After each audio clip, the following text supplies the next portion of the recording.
2.30 to show us.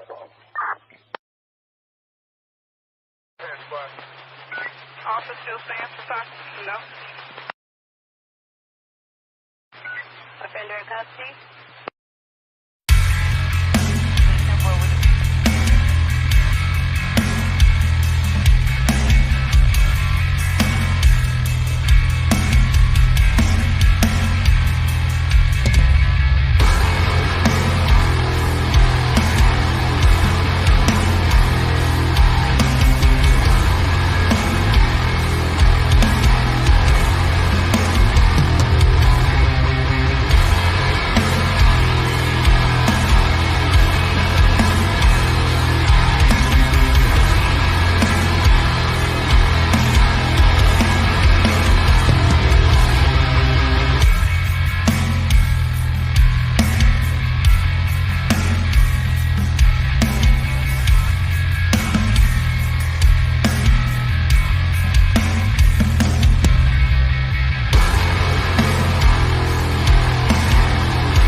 Yes, yes, yes, yes, yes.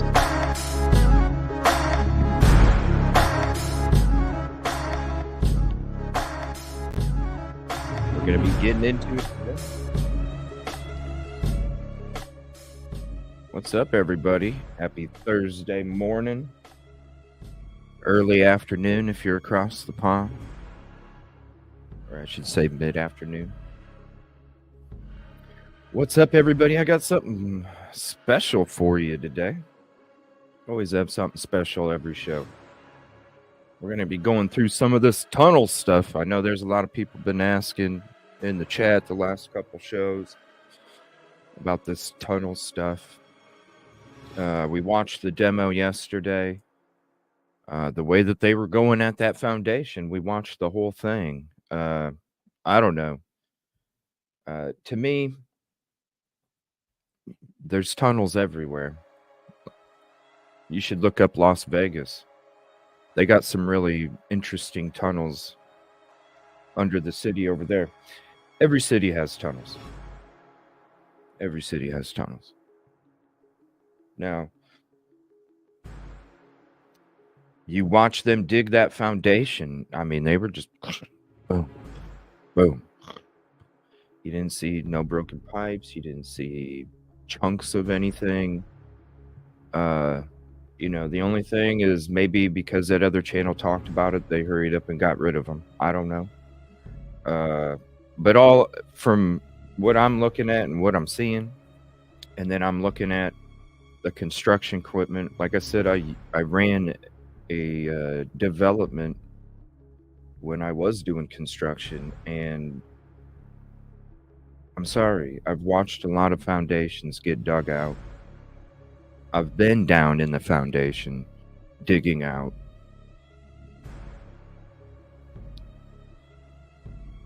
They must have took them out before. I don't know. But I'm going to go ahead and go a little bit deeper into the tunnel stuff today. I'm going to save that for a little bit after the show starts, but I want to say shout out to, let me get to the email here. I think it's Super Bead.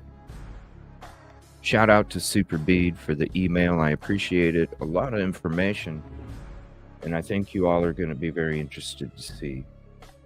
And I'll go ahead and share everything with you as well, like I always do. So you will all have the links and the pictures and the videos as well. What's up with the demo? Is it not? Did they, because they got so far ahead yesterday, they just decided to take a break? I was assuming they were going to come in and swoop it and get it done, get it knocked out. I don't know. I don't see. I mean, maybe they are. I don't see a live. I haven't seen a live. That's why I bumped it back just a little bit. I'm like, well, are we doing a demo show or what? So I don't know. I still don't know. So I'm like, well, we're going to have to go live anyway. So we'll see what happens. I have day 2 demo up. I don't know. Maybe I should just change the thumbnail now, huh? I don't know. Does anybody know what's going on with the frickin'? I mean, I know that they dug the damn thing and patted it down and set up shop and took off before it was even dark. They started when it was dark. They started a half an hour early. Sneaky bastards. Sneaky bastards. You know they were going to do it. They've been rushing everything. I want to say shout out also to Yoli and Andrew D. Myers. I want to thank you two for joining me on the last couple shows.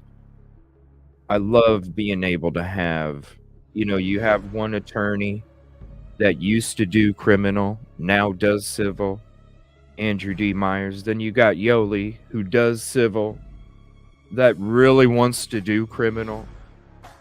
I'm just surrounded by some amazing people that offer their time and their company, and I just want to appreciate those. So if any of you are just checking out the show, definitely check out the last 2 episodes.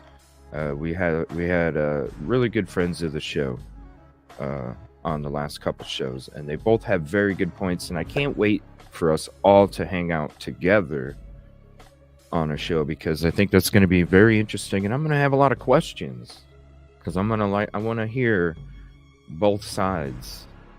I think it's going to be really cool. Be really neat. So we'll go ahead and say what's up to everybody, and we'll get the show going. There's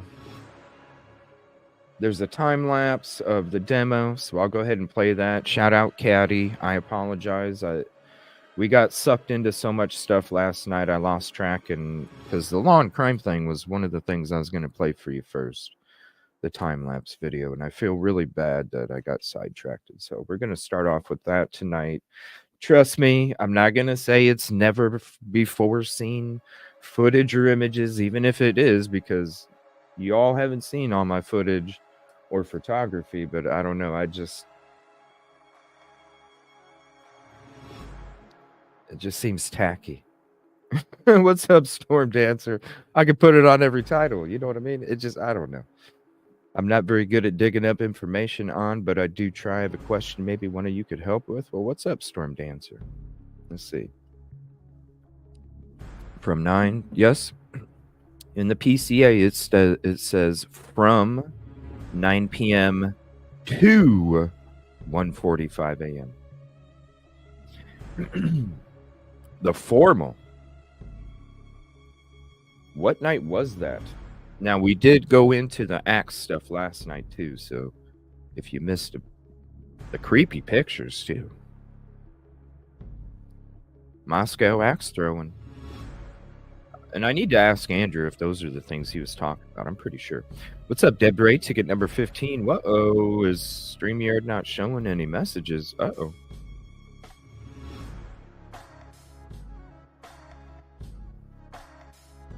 Right.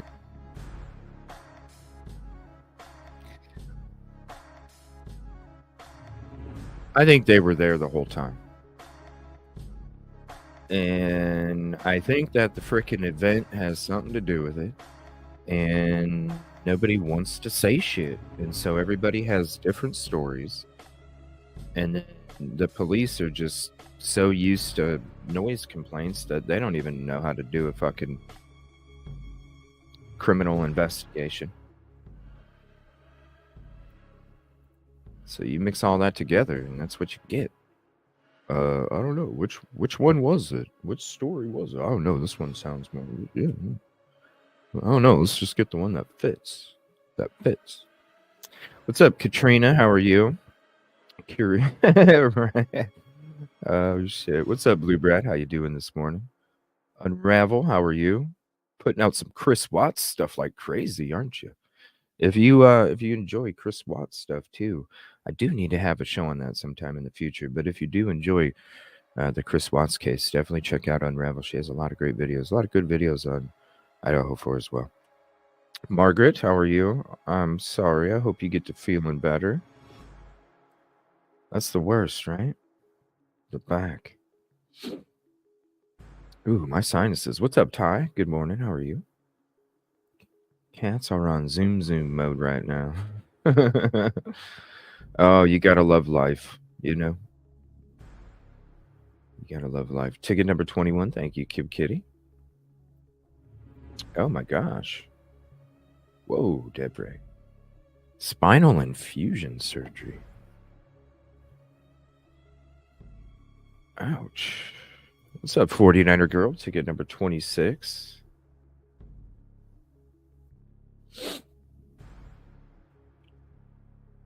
Oh, thank you so much, Debray. I want to say thank you for your email last night. Wow. The words that you wrote, the kind words. My gosh, Debray.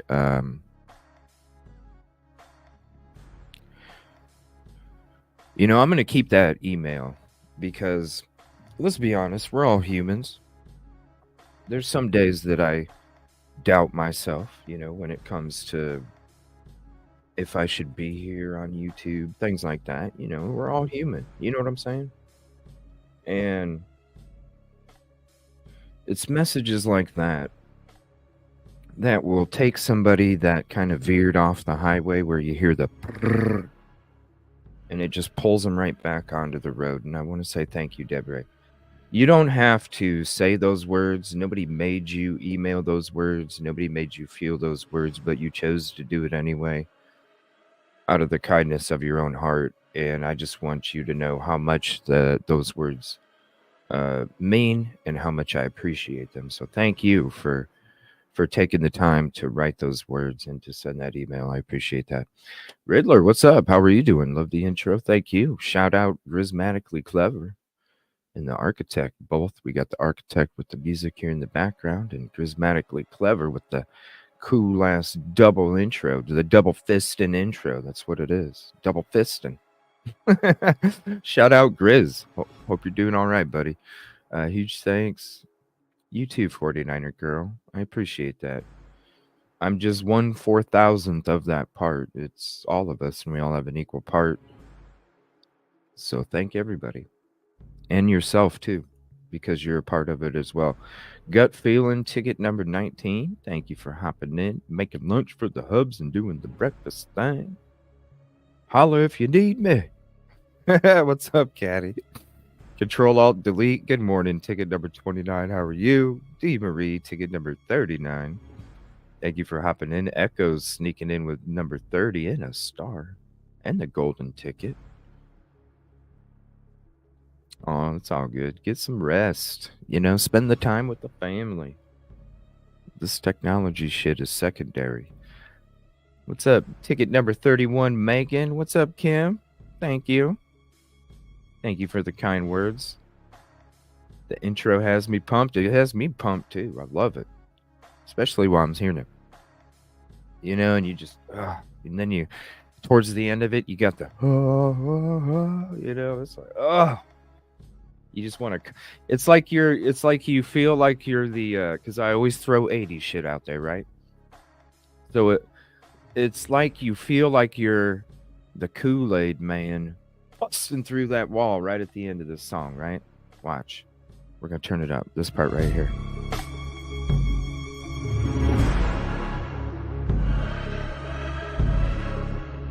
You're like, the Kool-Aid man.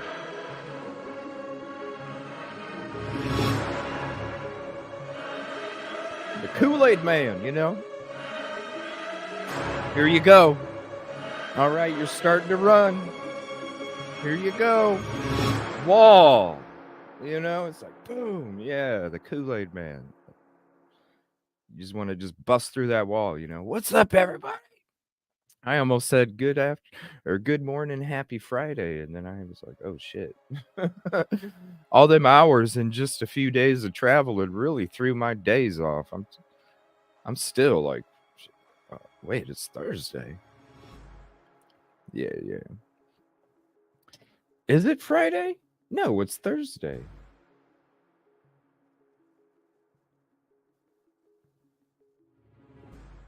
I thought, wait a minute. Hold on. They were used to move illegal alcohol. Yeah, we're going to show those. I even got the maps and everything for you guys. Maps. And all sorts of shit. Yeah, not that they're not they're pretty common. They really are. But a lot of them have to do with the steam in the cities. The steam, the transfer of, it's the steam heat. Now, if you go into any of the cities, you'll see there's a lot of cities that have the you can call them tunnels, you can call them pipes, you can call them pathways, you can call them whatever you want to call them. Mostly it's called tunnels. But usually a lot of them, even the pipes, will transfer steam. That's why when you're driving down city streets and you see the smoke coming out, it's that steam. I don't know.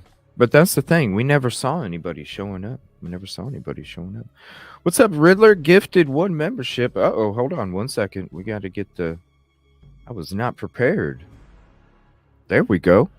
That contribution call out, the super chat, stickers, memberships, cash apps, and Venmos. Riddler, I want to thank you for gifting the community an Evil CJ Show membership. I have to scroll up on YouTube to announce it because StreamYard and YouTube still don't link up together about that. So Caddy Crime Ghoul was gifted the membership. Thank you so much. Appreciate that, Riddler. Now, hopefully StreamYard doesn't throw me. There we go. Yesterday it did it. Demo done. What's up, Cindy? Unfortunately. Unfortunately.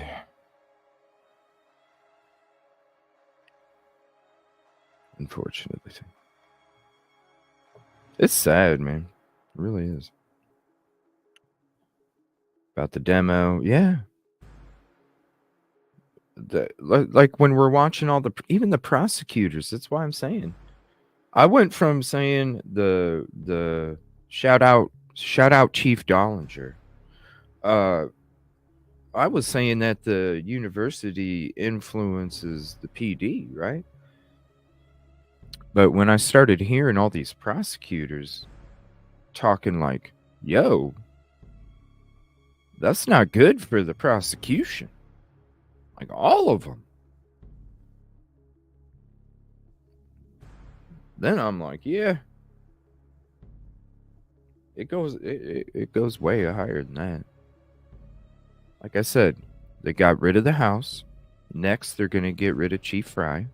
Shout out Chief Dollinger.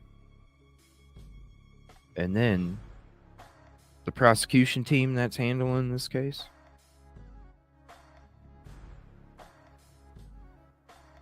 Bye-bye. Retirements and spending more time with family and all this. Yeah, just wait. Just wait. It's going to go in order. Boom, boom, boom.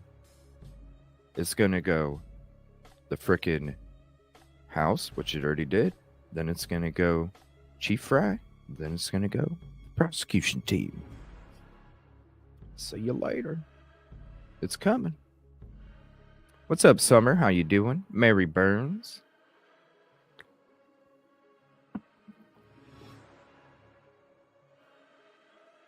AG, I want to say shout out to you. I'm going to be sharing a Twitter post that you put out. Thank you for putting that out too, because it's something that it's like people need to be reminded, you know, these videos, these TikToks and shit have been out for so long, obviously, because they're still in them. They've been out for so long. And if you just listen to how shitty this house is built, we didn't even have to see it do the side swipe.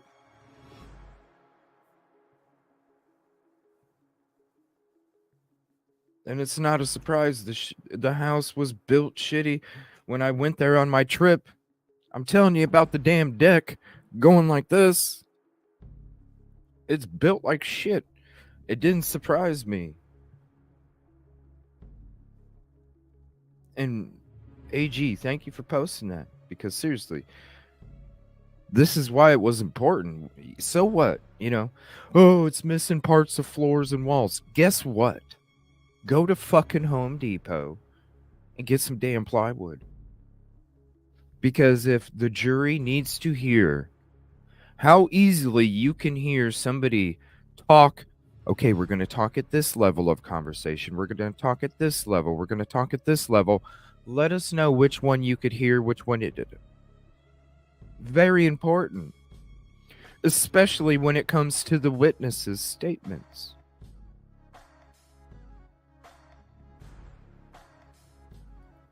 It was such a rush job. What's up, Holly? Thank you for hopping in. SP, what's up? Hello from Texas. Texas. Oh my gosh, spinal. Everybody's having spinal shit. I feel bad. I hope. Oh my gosh, my frickin' YouTube shit went away. What is going on here?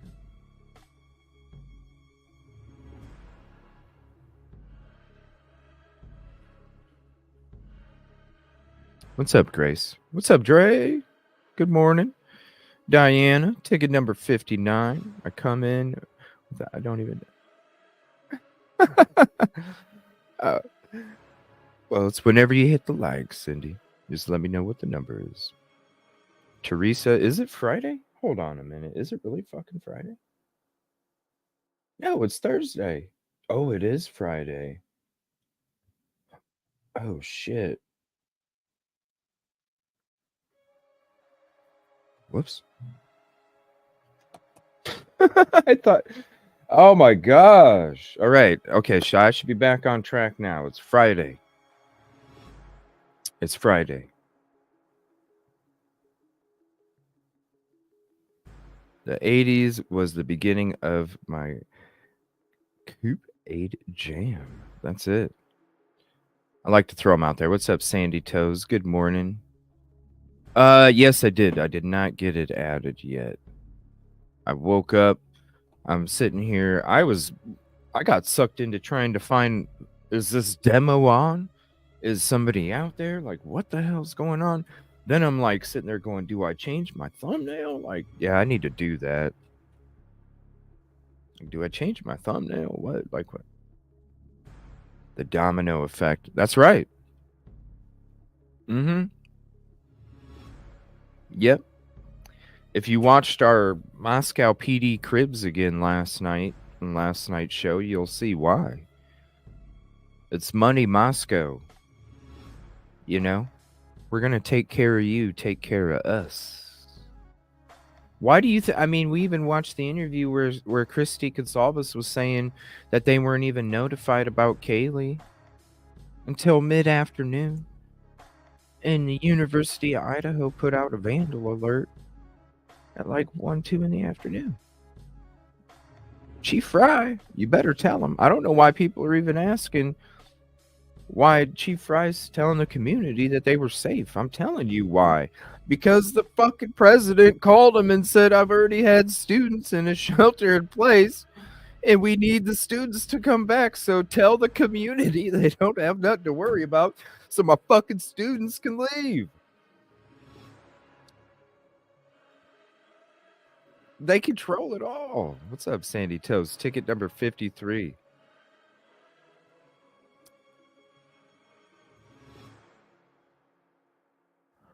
No way. That's messed up.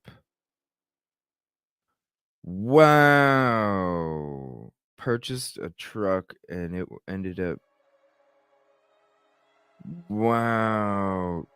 Okay, Riddler, did your friend get accused at first of the crime? Or did they get accused of being involved? Oh my gosh. Shit, you better do your Carfax. you better do your Carfax. Damn. That's crazy. What's up, Bama? Ticket number 57. Fortunately, the bank and dealership of that. Did your friend get questioned? What's up, Fang Banger? How you doing? Ticket number 60. The whole house, yeah, damn near half of it. Thank you so much for the kind words. Thank you. Thank you. We'll be heading over to Andrew D. Myers again here soon. What's up, Yvette Clifton? Number 63. Your coffee cup's coming soon. I should be getting Yoli's in the mail, and I apologize. Got sidetracked with all that shit last night, and we didn't even give away a coffee cup. So I'm going to be giving away 2 of them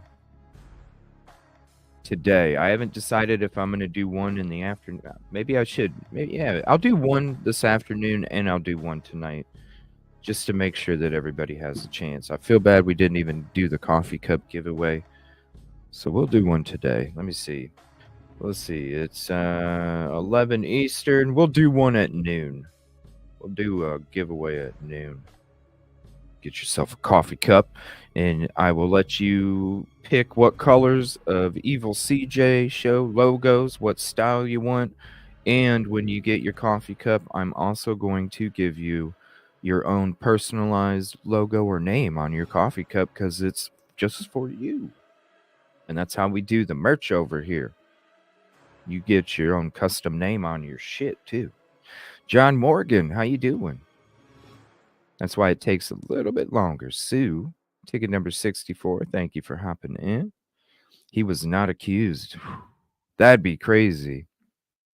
You too. We're almost there. We're just a couple days away. And then we got the 2024. And you know, with 2024, it's freeze time. All right, we're going to go ahead and switch it up. We're going to get into the show, and I'm going to play that lawn crime thing first. Shout out, Caddy. Apologize, we didn't play that last night. I'm going to reset my thumbnail while we're watching this because it's not a demo show now. So we're just, I'm going to do that real quick so that way it doesn't misrepresent. And, we'll go ahead and get into it. Thank you, everybody, for hanging out. Please hit the like if you haven't yet. It's the free way. And thank you for being here. I appreciate you.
What's up, Detective?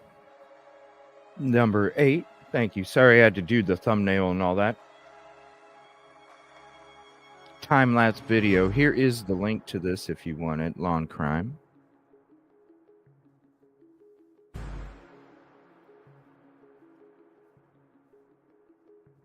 And it was just smashing down on that roof like President Green's foot, just stomping down on it. It was so sad. Look at that. Wanting to just get rid of it. Stomping his foot down, the final.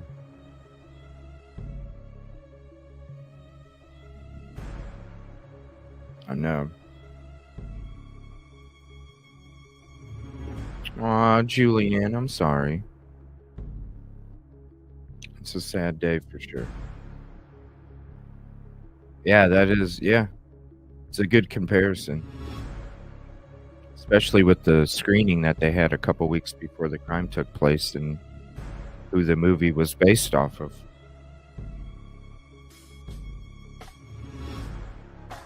Oh, he's waking up in a hell of a good mood this morning, that's for sure.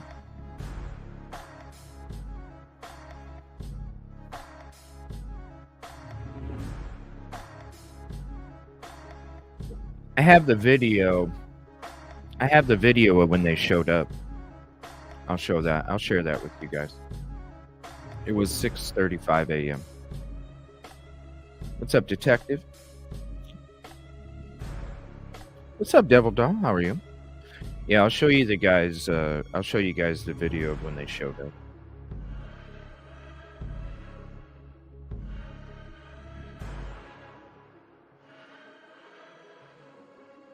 I'm just gonna let this. We still gotta.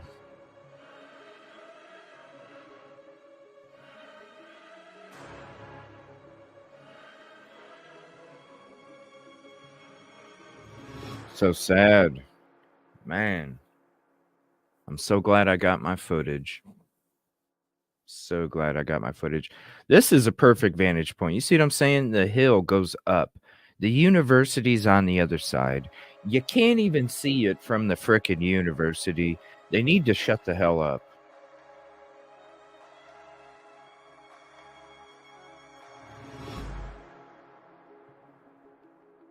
There's a hill that continues to go up. That's why when you're in the back of the slot, it continues to go up.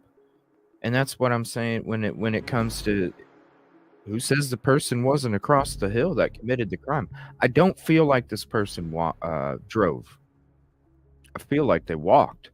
And they either walked over that damn hill from Walenta Ridge, or they came from those Queen Road apartments, which I really think that's where they're from. Because I think the person that committed the crime continued to park in the back lot like they were going home normally, and it led to an obsession that led to this rage. Because they kept going home alone every night and they got tired of it. And they kept seeing when they would come home from work, come home from a late night, come home in the morning, always seeing everybody have so much fun when all they are going to do is coming home and going home alone.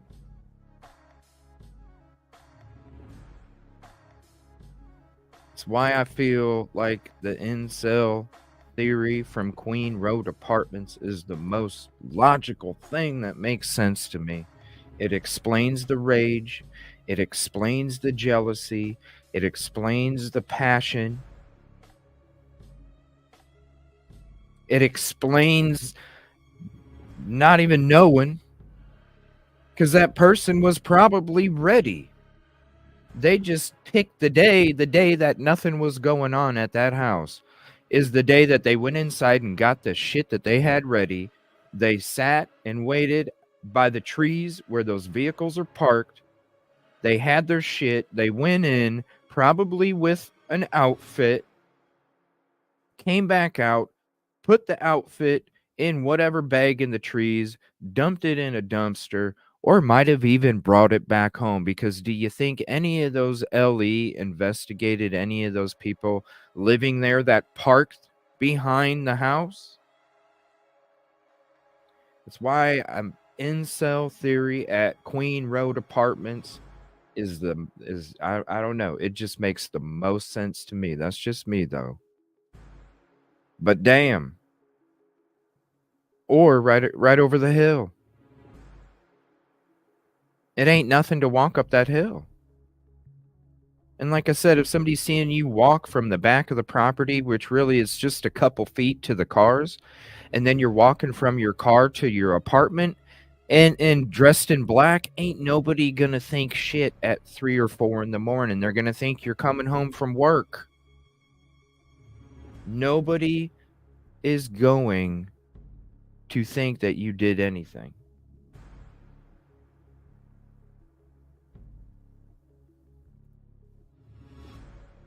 Nobody will even think none the wiser. They're just thinking that you're coming home from a long night at work.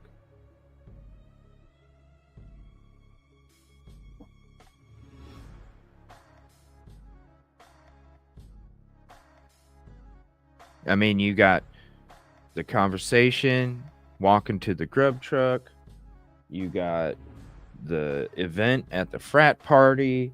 There's other things. Man, is this the final shot?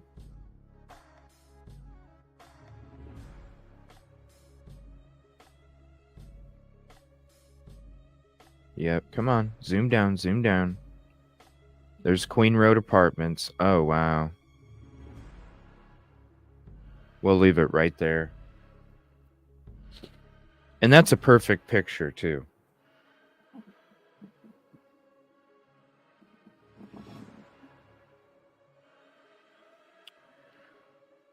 That's a perfect picture, too. Because that shows... See that hill on the right side of where we're looking?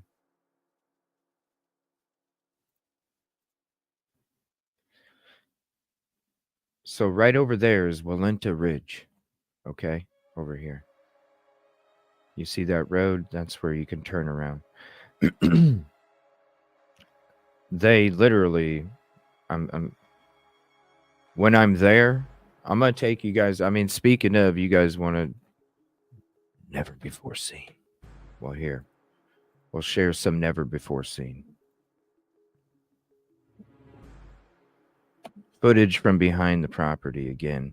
Another part of footage.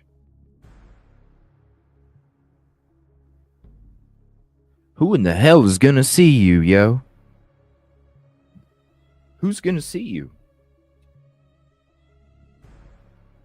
This is my shit. Who's gonna see you? This is when the crime took place, a year to the day, the week. Who's gonna see you? Oh, we're there. We're there, detective. Who's gonna see you?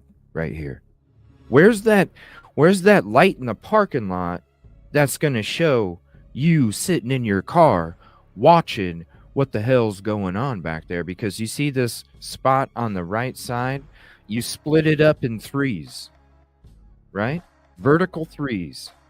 You got 3 sections. 1, 2, 3. Yeah, you can see the Sigma Chi sign right back. Yeah, right back there. See that lit up sign way in the back there? Middle left. Sigma Chi. You see that road down there? That's Taylor Avenue. That's Queen Road. That's King Road. I can see it all. I can even see the light that's in front of Taylor Avenue Apartments. Okay? Now, this part that you don't see, because there is no light coming from that house, and that's why I'm saying you got to split it up in threes. You got the left section, you got the middle section of the video, and you got the right section. The right section is where the house is. So I want you to put this in your mind. Take that right third. Pretend we're sitting here. Let me get you an actual photo so you can visualize it here. Hold on. Let me get you an actual photo. We'll give you some never before seen shit. We'll give you some of that.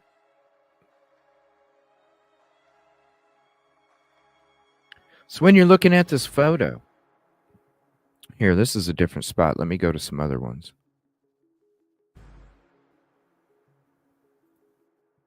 All right. Hold on. Let me go back this way.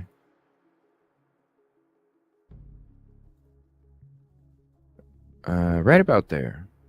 Okay. So if I'm... All right. So I'm right here. This is what we're looking at. Actually, I'm more... See if I can zoom it. I'm closer up here. Okay. Let me see. Let me back up. Let me go to one that I kind of went more over. Let me see here. Because I wasn't in front of this tree. Let's see.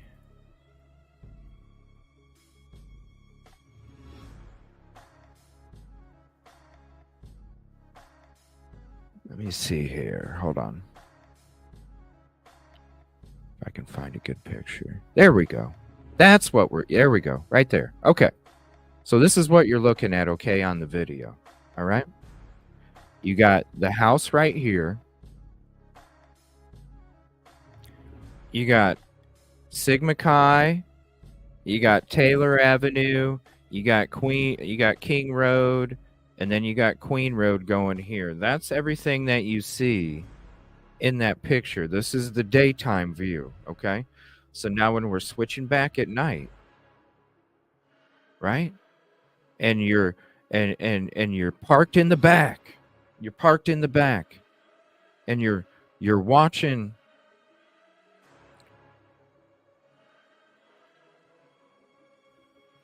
You're parked in the back. And you're watching Maddie's window.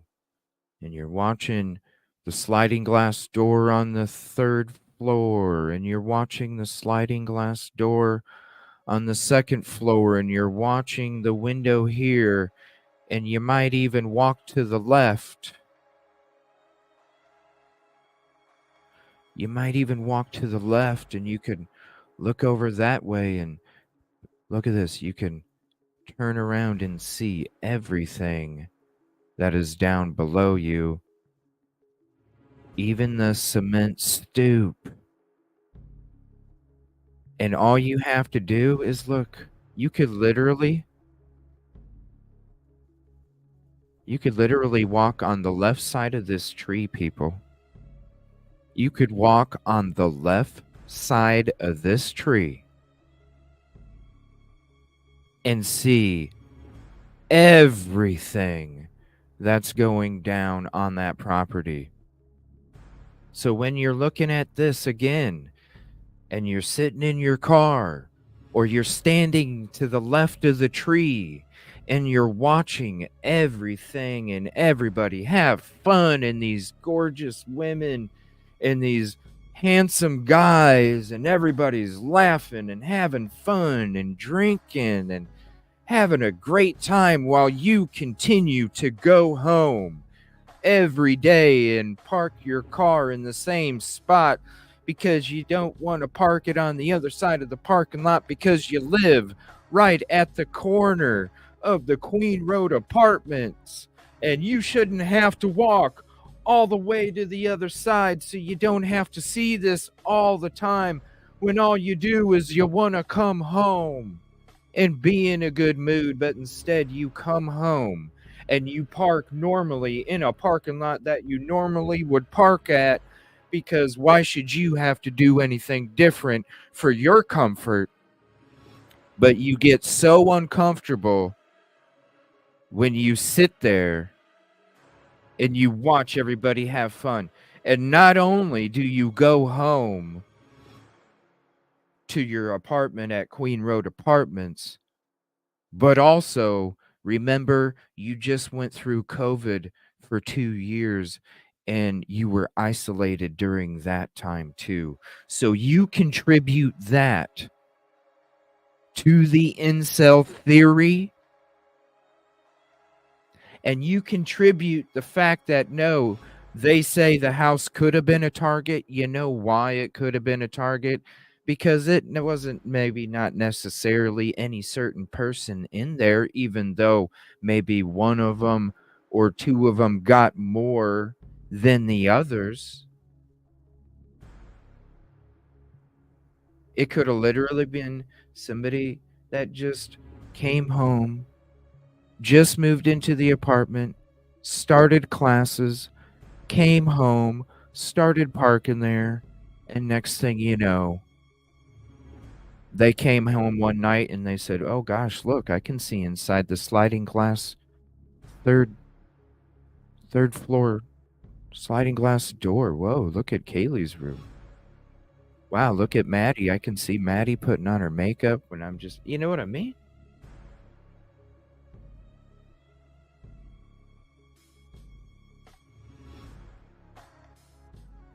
Nobody's going to see you. You could literally sit there and be in your vehicle. I'm telling you, because I sat there in my vehicle and I went, holy shit. Nobody could see anybody back here. Nobody. There's nothing to light you up.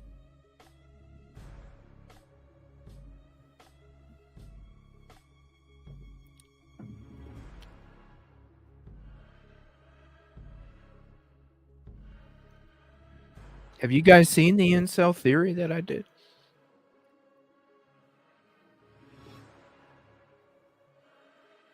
I'm wondering if they were even. I'm wondering. Swampside, thank you for hopping in.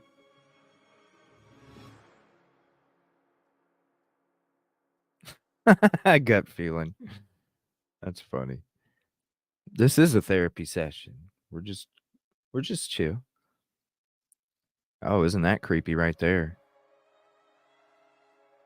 That's with my headlights on, guys. That's with my headlights on. See how dark it is? See how dark it is? Just like the video when I showed you guys when I was driving in here from Linda Lane camera. I was driving, the Queen Road Apartments parking lot on the other side where Linda Lane was recording, and I drove through and I show you the difference between the light and the dark between the headlights. I mean, look at this too. Never before seen. It don't take long. The parking lot to the doors, Riddler, I'm going to be honest with you. Just walking, I could make it down. All I had to do was go down that little hill. There's just a little hill right there. I have more photos. I'll have to find it. There's a photo where I walk up to the crime scene tape, and you can see down. It is not that far. I would say literally 30 seconds or less to the sliding glass door, and that's just walking. That's just that 15 seconds. That's just walking down that little hill right there. 15, 20 seconds, I would say, would be a better 15 to 20 seconds. That's it.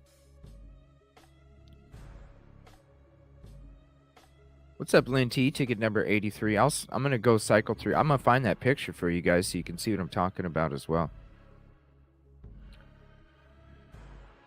Right? Now, if they did have the lights, right? If they did have those blink the Christmas bulbs right here, okay. You're going to light up a little bit. But you can't tell me you're going to light up the parking lot from the Christmas bulbs, cuz look at my damn headlights in the SUV. That's an SUV. Headlights. Look, it's so dark.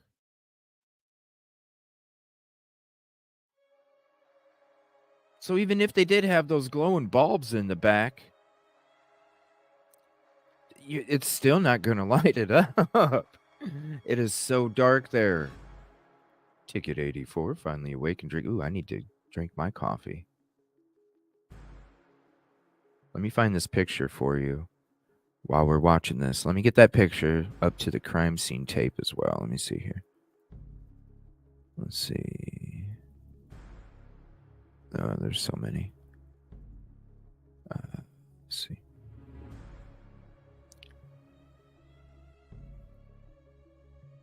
Sorry for all the clicking. I'm just fast buzzing through it here.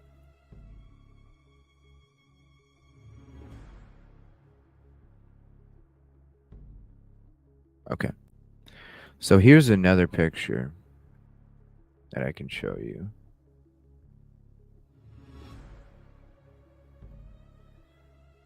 So this is on the left side of the tree. We're on the left side of the tree here where I was parked. And look at this. Look at how... Look. That's the cement slab. There's the third floor deck. Look at how big the third floor deck is. That's how close it is. I mean, look. You can see the tree. You can see... Ah! Uh-oh. Where'd it go? There we go. You can see the tree.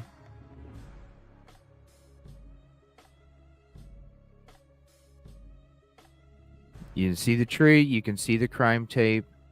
You can see how big the deck is compared to the tree. I mean, it's... Hello.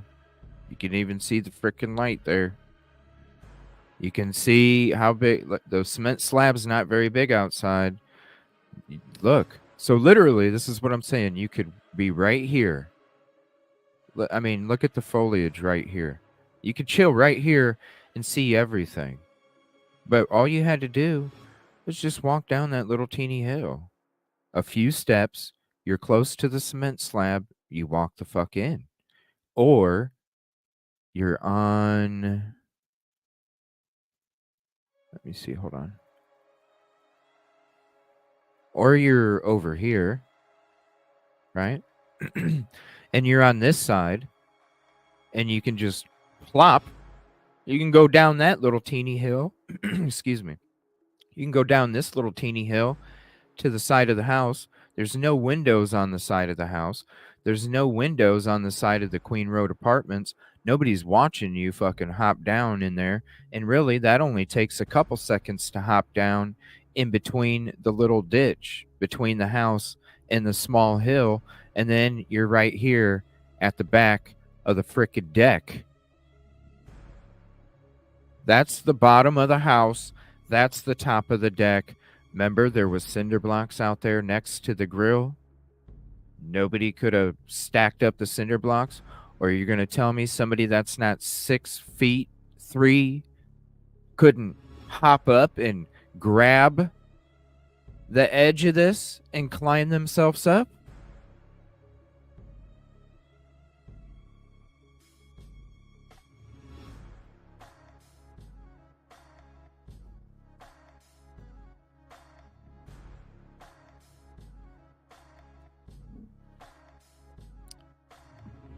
Could you park a car onto the balcony from tree? Could you parkour onto balcony from tree? I don't think... No. You would, but you wouldn't need to. You wouldn't need to because you had a couple cinder blocks sitting here next to a grill. And this back corner is so low to this hill. You could either literally just, if you're that tall, you could hop up and pull yourself up. Or it ain't nothing to go grab a couple cinder blocks, because not only was there cinder blocks next to the grill, there's a retaining wall right there. There's a retaining wall. You could have taken a couple pieces of the retaining wall and put it over here right at the corner and then stepped up on those couple blocks and then climbed yourself up.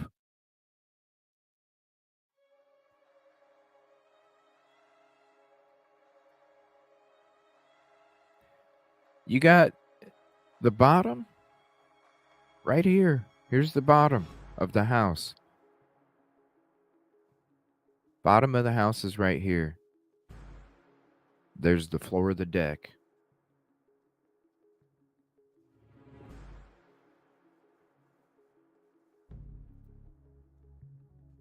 Yeah, why was it started in the dark, right?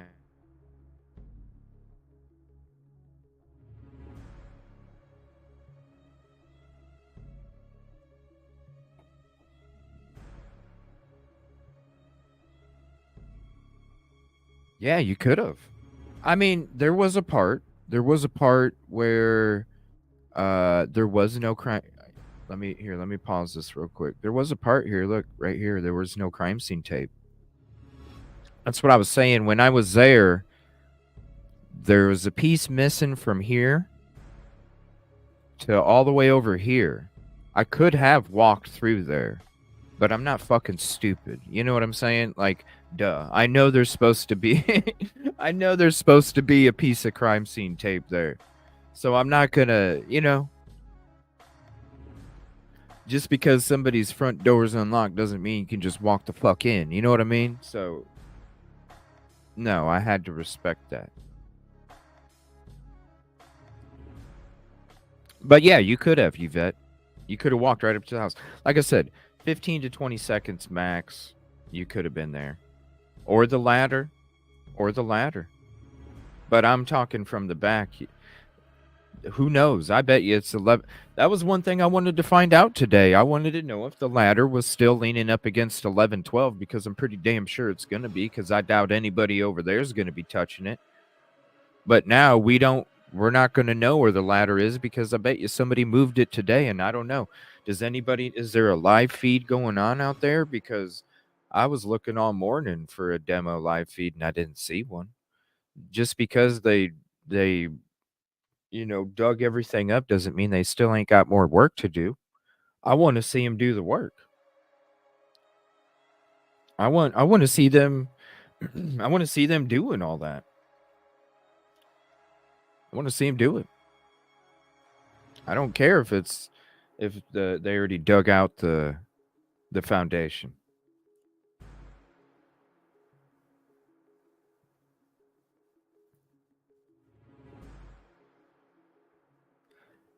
I'm just saying.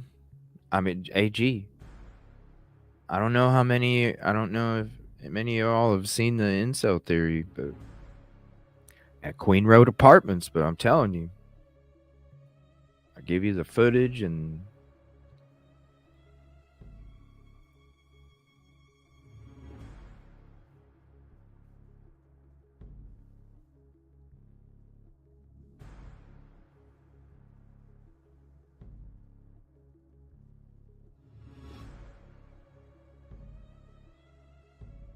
so dark.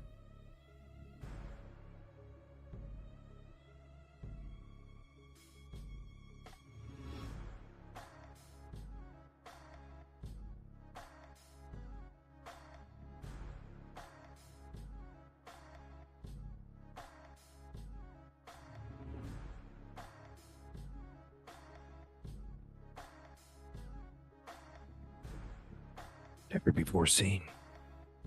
White truck. You see that one? See that green car I was telling you all about? That's the car.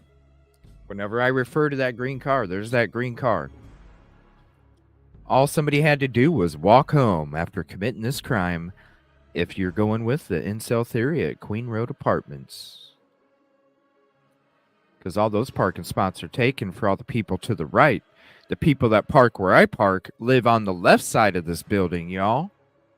Where I park, they live on that side, y'all. They could literally stand outside their front door and watch what the fuck is going on at 11:22. Give me a break. I'm sorry. It's the thing that makes the most sense to me. They don't even have to. They could have 1 foot in their damn living room and 1 foot outside watching what the hell's going on. They could have had a webcam set up to fucking have a live feed of what the hell's going on over there, people. They could have had a damn live webcam on that motherfucker. Incel theory at Queen Road Apartments. I'm telling you. Watch, that damn weapon was in that apartment building. Or maybe, who knows? Maybe it is still. Maybe the weapon's still at that building.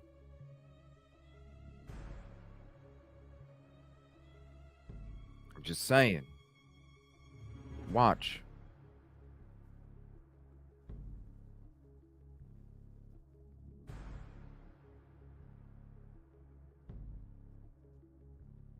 That's with headlights on.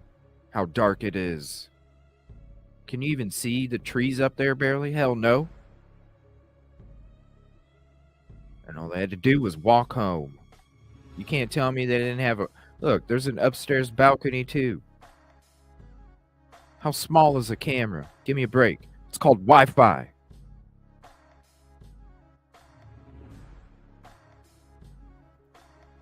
Somewhere in that picture.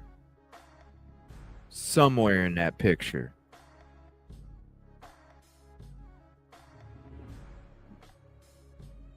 Look at how dark it is with my headlights. And you're going to tell me somebody's going to notice somebody that has red stuff all over them at 4 in the morning if they're wearing black? You're out of your mind.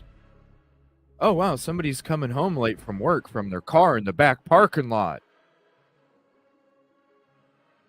Now, if anybody wants to check out a white truck, there's a white truck.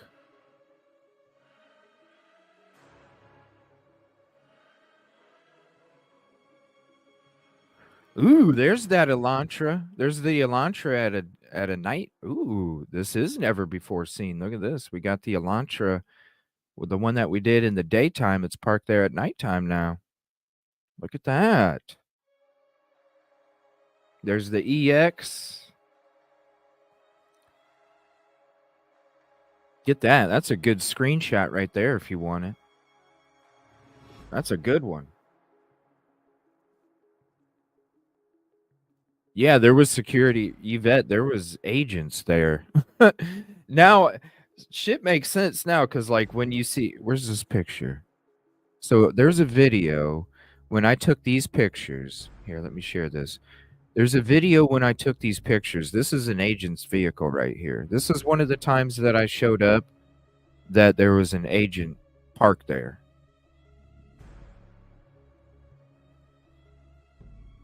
There was university security. There was security out front at all times. A few days there was university security in vehicles out there, and then there was a couple days where there was just agent vehicles.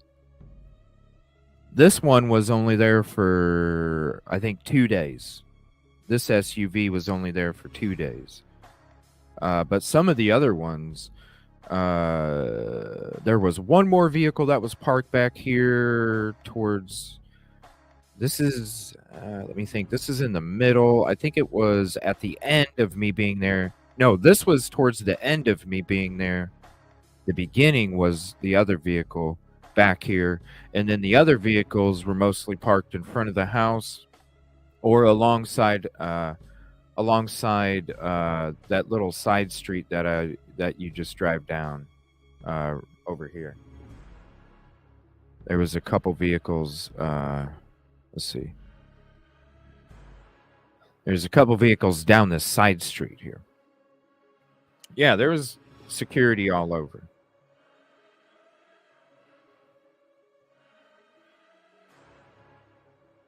Security was all over.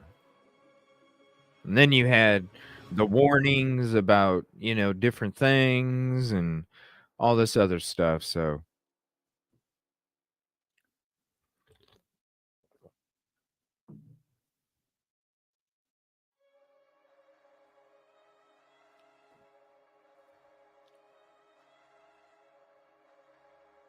And you really, like, look, I'm not even going that fast, people. Nobody's leaving this crime scene at a high rate of speed.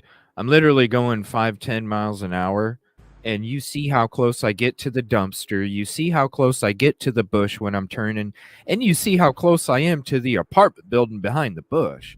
And the telephone light pole that's coming up ahead of me after that. Nobody left this crime scene at a high rate of speed turning that corner. Watch. I'm going 5-10. I'm going 5-10. See how slow I'm going? And watch how close I get to the dumpster, to the bush, to the tree, to the frickin' light pole. Look at how close right there. Look at that bush. I almost scratched the paint. Look at that. Look at the apartment. No. Nobody's leaving at a high rate of speed turning that damn corner at 4 in the morning when you don't even know if somebody's coming down Queen Road and you might get T-boned. Not happening. Why would you take the chance of getting T-boned when you just committed the crime? Oh, fuck, now I'm going to get caught. Duh. Hello. Here, let's get a closer shot. There we go. You get the stop sign in the picture. With that beautifully lit EX. Isn't that beautifully lit? Take a screenshot.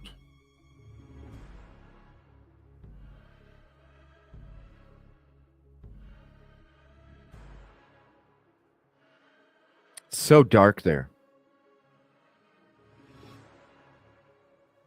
So dark there. People walking around. Do I turn right or left?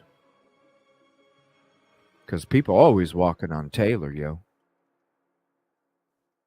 Thank you, Summer. Yeah. Now we're going up. It turned into Walenta now. It went from Taylor to Walenta. No, I did not, Sandy. If anybody wants to send them to me, go ahead.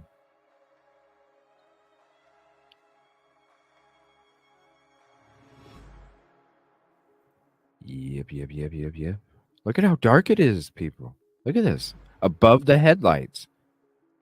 Look at that. Above the headlights, it looks like you're looking at, like, what do they call those bushes? Hedges. It looks like you're looking at hedges, but they're not hedges. If you want to send anything for the show, you just go ahead and hit that, right?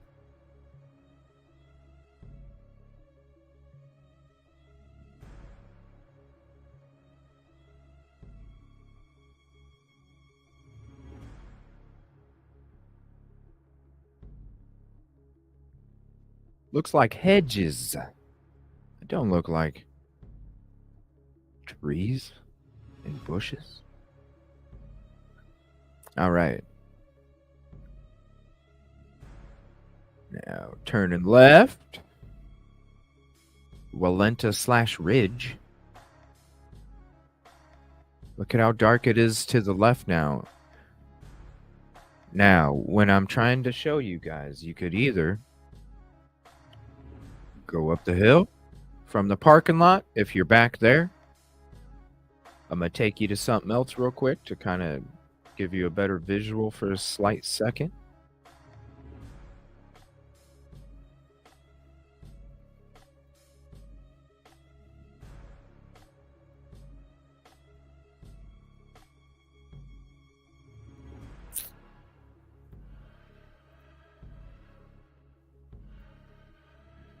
See that blue car? That's where I always parked. The people that park here live on this part of the frickin' building. Right here. Right here is where the person that committed this crime lives. Now, we're right on Ridge Walenta, okay? Off to the left, we're over here. We're right here on this road. We're right here, okay? So when I'm saying you could literally be right here. I showed you guys the hill going up. The hill goes up, and you can walk back through here, okay? Now, when you're seeing this video, look at how dark it is to the left. Ain't nobody seeing you walk in the backyard. Now my vehicle turned on the auto brights. Hold on. Go right. Let's go to it before it does that.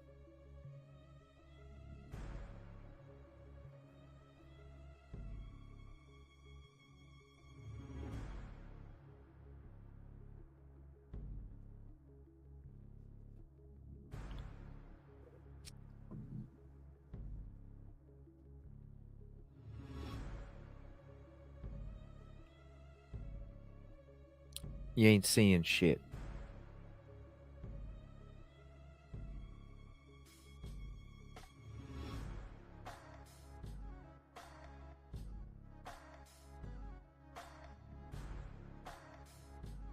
Now we're turning on Walenta Ridge, just like that picture I showed you.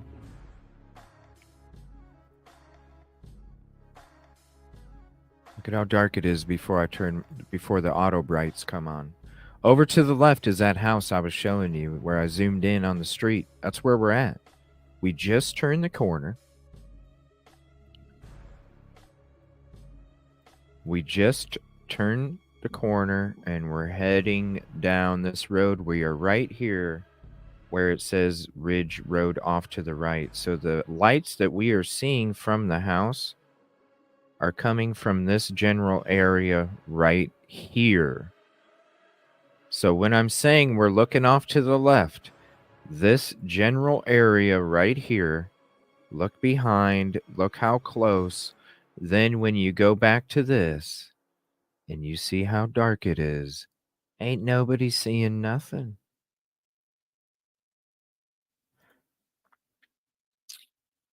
Let me know if you sent those. Yeah, they started a half hour early, and they already had the front two, Zaina and Ethan's room and the second floor living room. It was already at a slant. They had already done a couple swipes. I'm going to show you the video, though. Here, I'll do this real quick. I will show you the video of them outside before they were getting ready to start it. Let's see here. Where is it? Right here. So this is from Noah Bolter on Twitter. And I'll share that with you guys real quick. Give me 1 second. And this is the post where it shows the oh, what the heck? It went away. Hold on. There it is. So this is them getting ready to walk in. This is a half hour early. Okay. So this is before it was even, is it sharing it? Hold on. There we go. This is a half an hour before it was even touched. Okay. So for the people that are claiming that they did this before people were there, people were there. Okay. It was caught. Somebody's got the film. Look, you see somebody filming right here. You see somebody in front filming. Okay. You see the ladder already setting, and you see other people grabbing parts of the fence. So there were people there. See how they opened that plywood? See, I didn't realize that they did that shit after the FBI came. That's why I didn't think the sounds were coming, but it's, yeah, damn sure they were coming for their watch. Plywood's on. Plywood opens. Still a door. Isn't that crazy? Before, they had to unscrew the shit. Right there. And then they open the door to gain access. So this is before the demo start. All right, everybody, let's start moving down to food is on. Come on.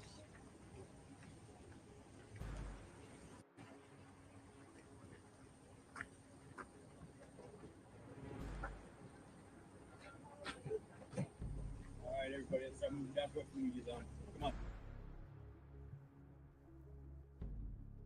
See, already gaining access, getting ready to start, and you go back here and you see that it is all intact. And that's when other people were there to film it. So yes, it didn't. I just wish people would do a little more homework before they start spewing shit all over the place. It was not taken down before anybody was able to record it. You know what I mean? Like, I think, I'm gonna be honest, like, I think the shit's shady as hell too, right? Definitely. It's shady as hell. But come on. I'm the one that questions a lot of the shadiness of this shit. but there's limits. You know what I'm saying? Like, all you have to do is just look, and then you can have your question answered instead of not having your question answered, putting something out there that doesn't even exist for then the community to have to use their sleuthing skills to find out if it's true or not, when they could have put it on something that actually has some purpose to it.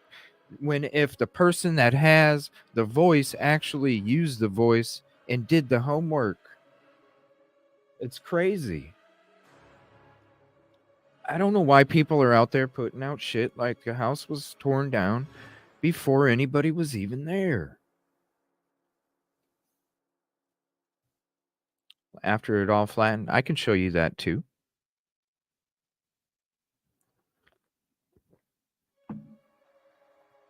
Oh, if anybody wants the lawn crime, and definitely shout out to him. Let me share that lawn crime time lapse, and we'll go ahead. Let me see here.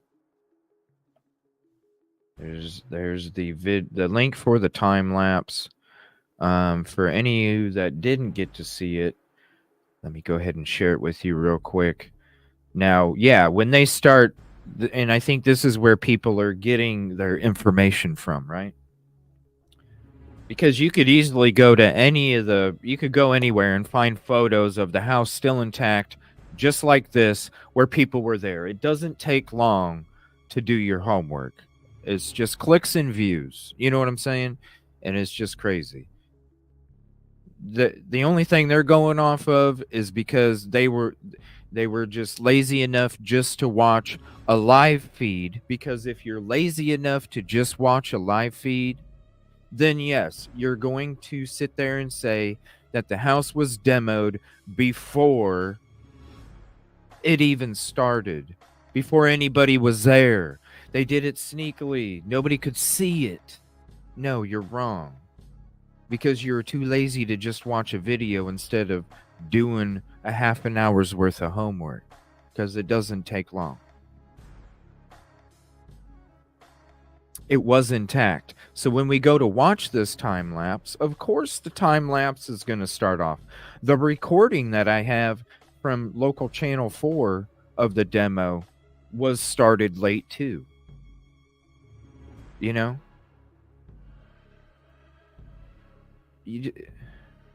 I don't understand it. Here's the time lapse. Yes, it already started. The video I'm going to show you, actually, see right here. It's not even split off to the side, but they're already started to work on it. And maybe that's why people thought that. Because they just watched a live stream. Because everybody was caught off guard. Even I was yesterday. I had to start my stream early because I woke up. I got ready to do my show. And then all of a sudden, I'm sitting here thinking I'm a half hour early because I like to be like a half hour, 20 minutes early to the show. And I'm sitting there thinking I'm early like normal. And all of a sudden, my whole shit gets gears thrown in, wrenches thrown in the gears and everything. Like, oh, shit. This thing's already started. Shit, I got to hurry up and get it. What? Oh, my God. What? Huh? What? Huh? Yeah. Yeah, I said yesterday it was shady that they started early.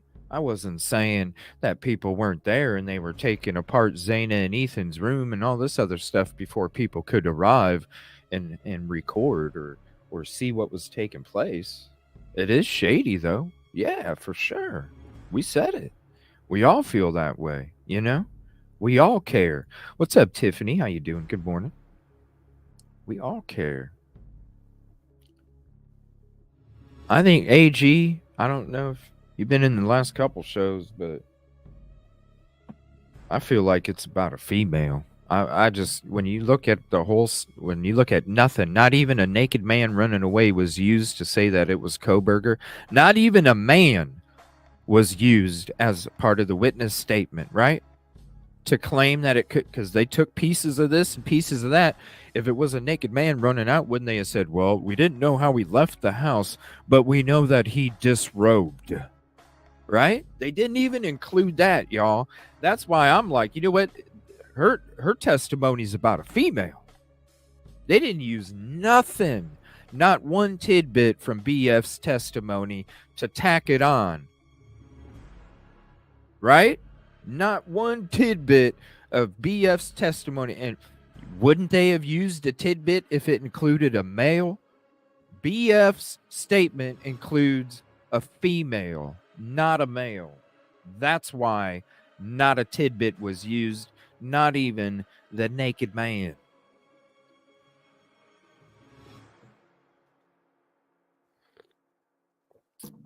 She claims that she claims in the PCA, she claims from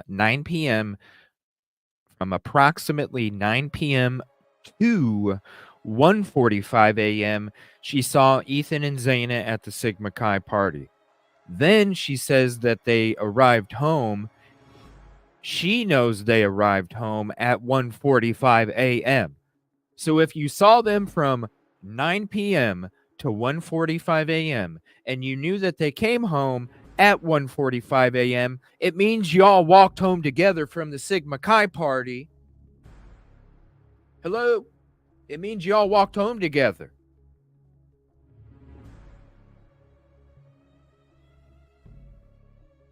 Now, when it comes to the other part of BF, now we know that she was present. They say she was present when LE showed up, but they did not say that she was present before.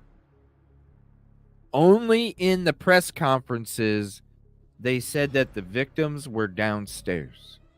Or the witnesses were downstairs. If you look at the words, you got to separate them. She was present when they showed up 8 hours later, but it does not say that she was present from 1:45 after. She just states that she knows that they arrived home at 1:45, right? So what could that be? She walked with them back to the house and then BF took off. I know that they got home at 1:45 a.m. Okay, that means you could have just watched them walk in the door after you walked with them to the house. There's so many things when you got to break all those words down in the PCA. You fine tune it, and then you really piece. You have to piece. Instead of looking at it as a paragraph, you have to look at it as every few words, because the word before and the word after change the meaning of the word in the middle. Ghost printer number 92, thank you.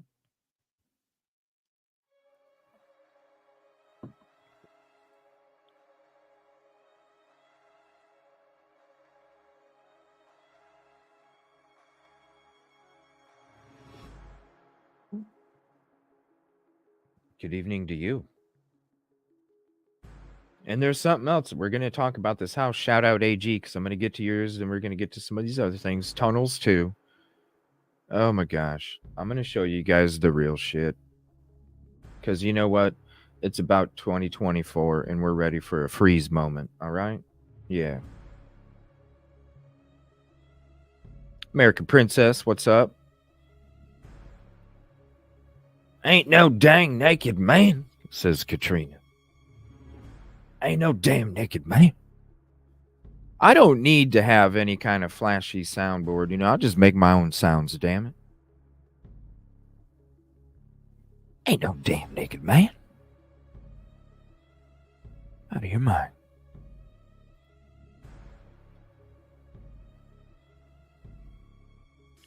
Right.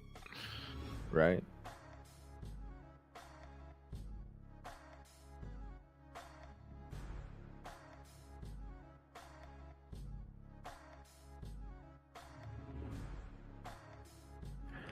There you go, Tiffany. Lion ass roommates.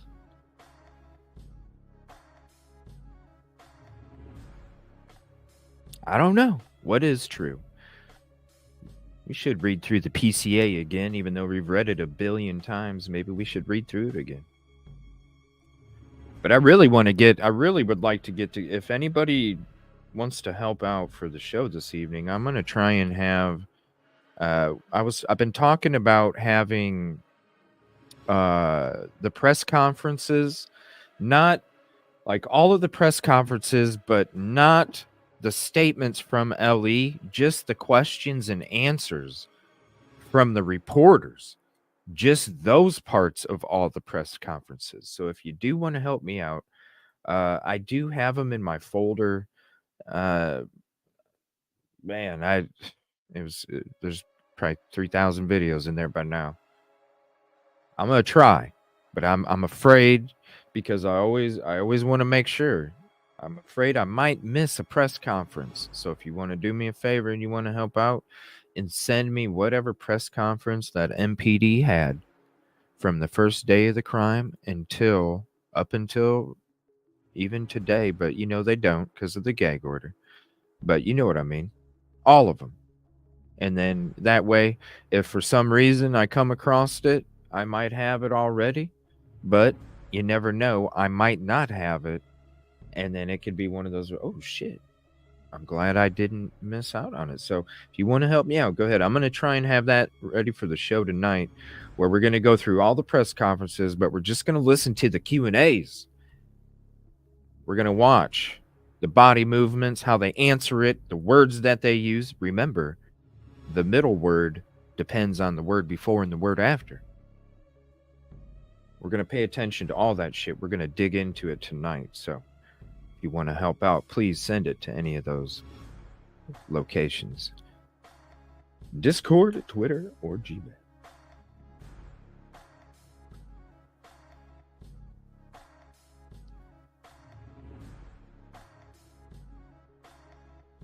Lawyer up. What's up, Typically Unique? Thank you for hopping in.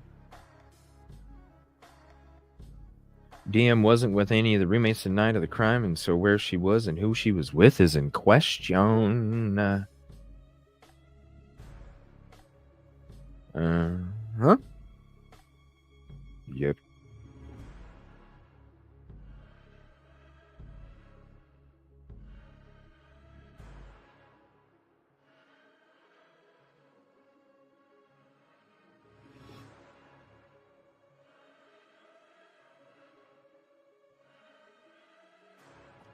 Ain't no damn DNA either, she says. It's all butt crack. What? Oh, thank you, Deborah. I appreciate that.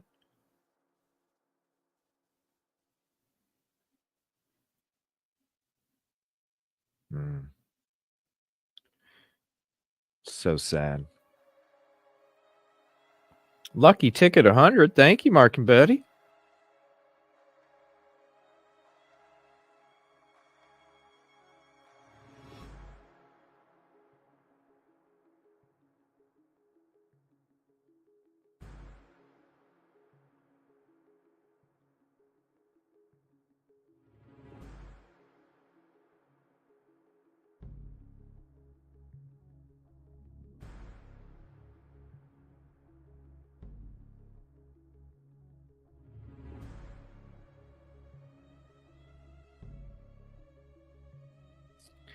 I believe it was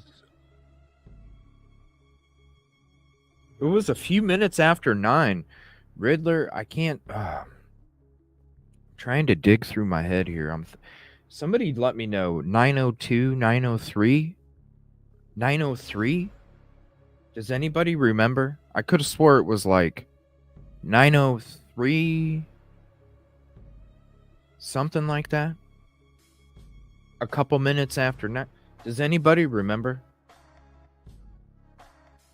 I mean, I'm human. I could be wrong, but I could have swore for some reason 902, 903 is popping in my head. That too.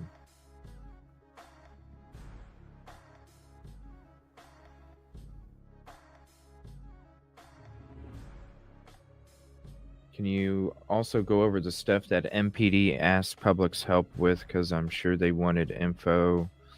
Yeah. Well, this is what I'm saying. This is okay. This is where I'm coming from with that, right? So so if you're going off the PCA, all right? You're going off the PCA. And from what Bethany states that approximately from 9 p.m. to 1:45 a.m. they were at the Sigma Chi residence. So if the police are asking about the whereabouts of X and E during the period, maybe they're asking about the whereabouts because everybody that they're interviewing from the Sigma Chi party isn't saying shit, or they're telling different stories because they don't want to tell the truth. Because I literally think the person at the Sigma Chi party that got into the event with Ethan, I think the same person was also heard by BF as the exculpatory evidence also against Koberger. And I think what the person said to Ethan during the altercation was, "I'm going to fucking kill you, bro."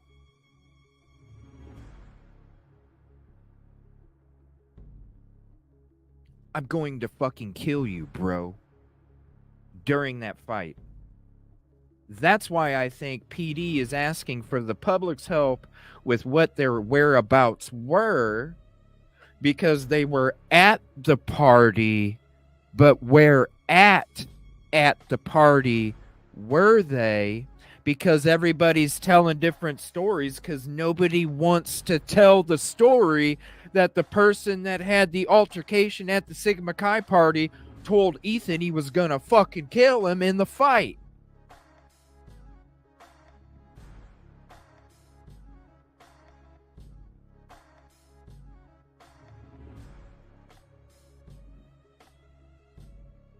I'm just saying. Why does everybody... We've been on this whole... It's been quiet over there. It's been quiet over there for a long time, haven't we? Nobody talks. Oh, wow, the first time they come out and talk, they're talking about the scholarship. They don't say shit. They don't say nothing to the PD. Nobody's talking. Nobody's talking. You wonder why? Because everybody's either not talking or telling different stories. So the person that said, "I'm going to fucking kill you, bro," during the altercation at the Sigma Chi party doesn't get implicated. Why? Because it's their buddy. He would never really do that, would he? He would never really do that. He was just saying stuff. Yeah, let's oh gosh, what are we going to do, guys? We got to figure this out. Hello? Why do you think they waited so long to call the fucking cops? Because they had to figure out a plan of action.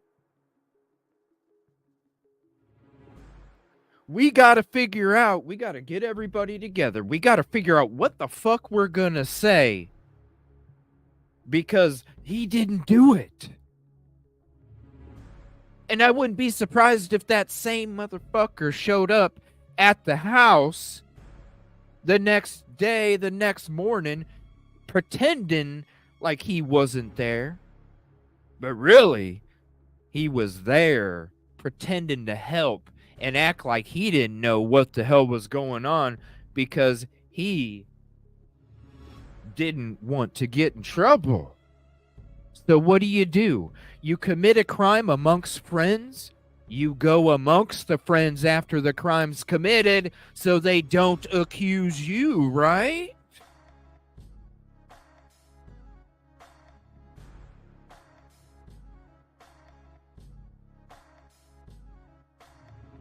Nobody wants to blame their friend. He wouldn't do that. He was just saying that. He was angry. He wouldn't do that. All right, guys, we need to get together. We need to talk. We need to figure out. We need to have a plan of action. We need to figure out what we're going to say. And mostly everybody probably stuck to the story. But as you know, there's always going to be weak pieces of the chain. And when you have those weak pieces of the chain, Guess what happens? The chain comes undone. The story, the statement that I saw Ethan and Zaina from approximately 9 p.m. to 1:45 a.m. at Sigma Chi breaks apart, and then the police have nothing else but to ask for the public's health about the whereabouts because they don't know what the hell is true. All they know is they're being lied to.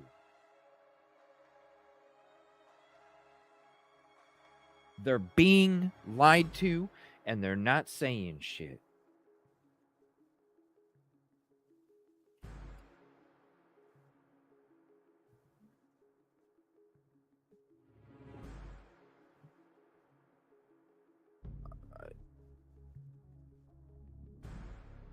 You're talking the PCA statement. You're talking the whereabouts. You're talking the Sigma Chi event. You're talking all of these different things. I've said it a million times. Planes don't just fall out of the sky. This crime doesn't just fucking happen. There's a lead up to events. This happens, and this happens, and this happens, and then that happens. It leads up to events, whether it's Sigma Chi event, whether it's Incel at Queen Road apartment event. It all leads up to the final. That's where somebody gets the motivation and the desire and the passion and the emotion and the need to commit that kind of brutal crime, not just to one, but to 4 individuals on the same night. You can't go driving a car on a crazy road trip without putting gas in it. You got to have gas in the car. You can't go play Game 7 of the finals and you didn't fill your stomach up. You have to have a reserve tank for all of that to come from.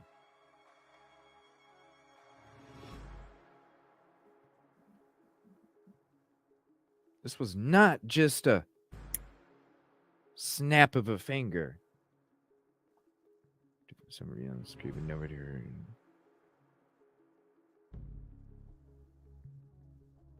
Playing with the dog.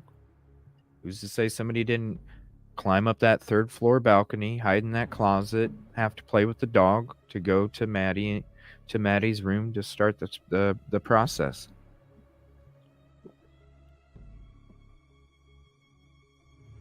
What's up, Just Peachy? Ticket 101. Thank you for hopping in. Sorry I'm late to the chat. StreamYard, it was messing up last night. It's doing it again. Sometimes through the show, it just sits there. So when I'm sitting here talking to you guys and I'm looking at the screen that we're looking at, I look over to the left and I'm assuming that it's going to be a new message, but it doesn't move. I don't know what's going on with StreamYard. They must be having something new coming out here. The PCA. Well, look, I'll show you guys. PCA states from and to. So I believe it's page 4. Yes, page 4. Page 4, it states, on the evening of November 12th, 2022, Chapin and Kernodle are seen by BF at the Sigma Chi house from approximately 9 p.m. on November 12th to TO 1:45 a.m. on November 13th. BF also estimated that at approximately 1:45 a.m., which is the same time she seen them two at the Sigma Chi house, same time Chapin and Kernodle returned to the King Road residence. Okay? So if you look at what's stated, this is what BF did. BF saw Zaina and Ethan at the Sigma Chi party from 9 p.m. to 1:45 a.m. She knows that they got home and returned home at 1:45 a.m., so she walked back with them, and then BF got in her car and took off. Because, listen what it says again. BF stated Chapin and Kernodle are seen at the Sigma Chi house from 9 p.m. until 1:45 a.m.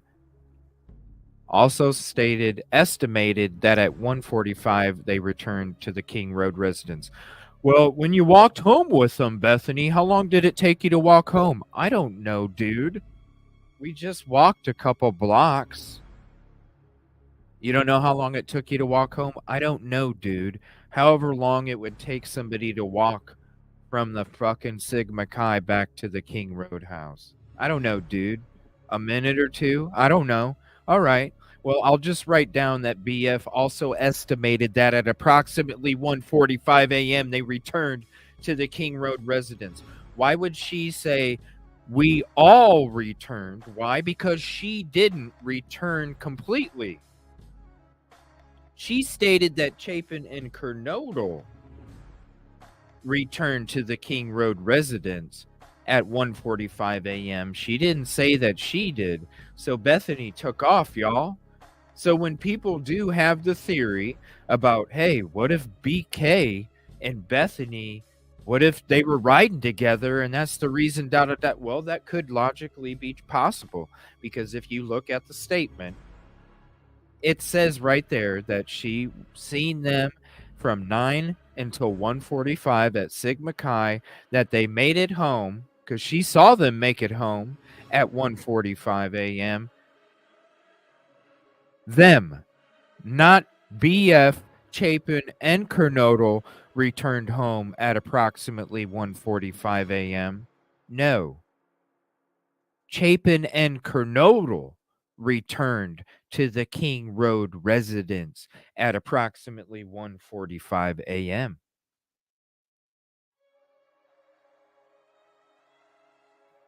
So who's to say that they arrived much later?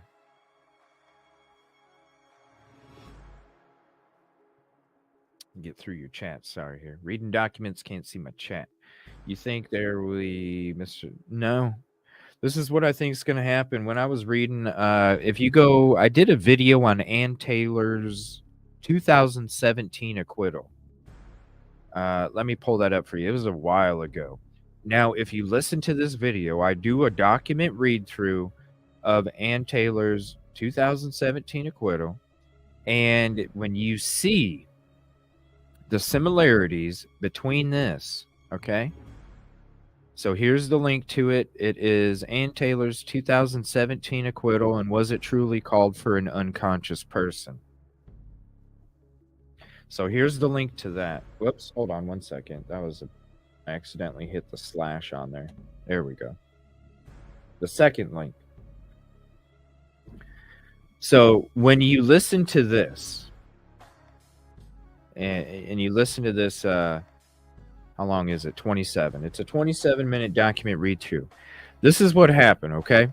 Now, they were so focused on one person being the person that committed this crime. And this is the same area, y'all. This is Ann Taylor.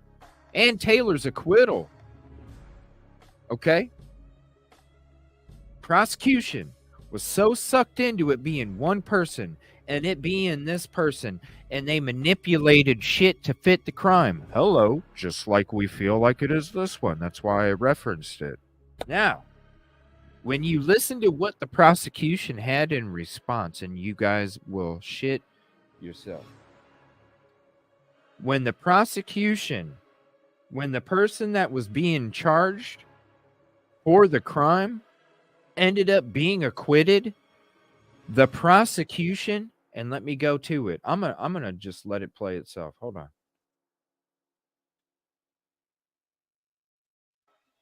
The state does not intend to pursue another suspect because we are confident that the person that was charged is the person responsible for the crime. Oxidine says there is no evidence to suggest otherwise. The fact that a jury reaches a verdict of not guilty in a case simply means that the jury did not feel the evidence presented showed proof beyond a reasonable doubt. Juries can reach a not guilty verdict for a variety of reasons because the jury deliberations are strictly confidential. We may never know the reason behind why they reach the outcome. Are you freaking serious? Did you hear that, yeah, everybody? Listen again. They're not going after somebody else, y'all. They don't even care if BK gets charged. What I'm seeing here. Or they don't even care if he gets convicted. They just needed him charged so the enrollment didn't stop because they're going to do this right here if BK gets off. Watch. How am I seeing this? I don't understand it.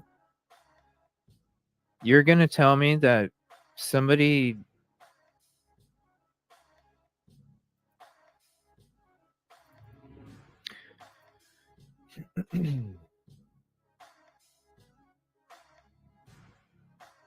You're going to tell me that somebody doesn't get convicted, the state does not intend to pursue another suspect?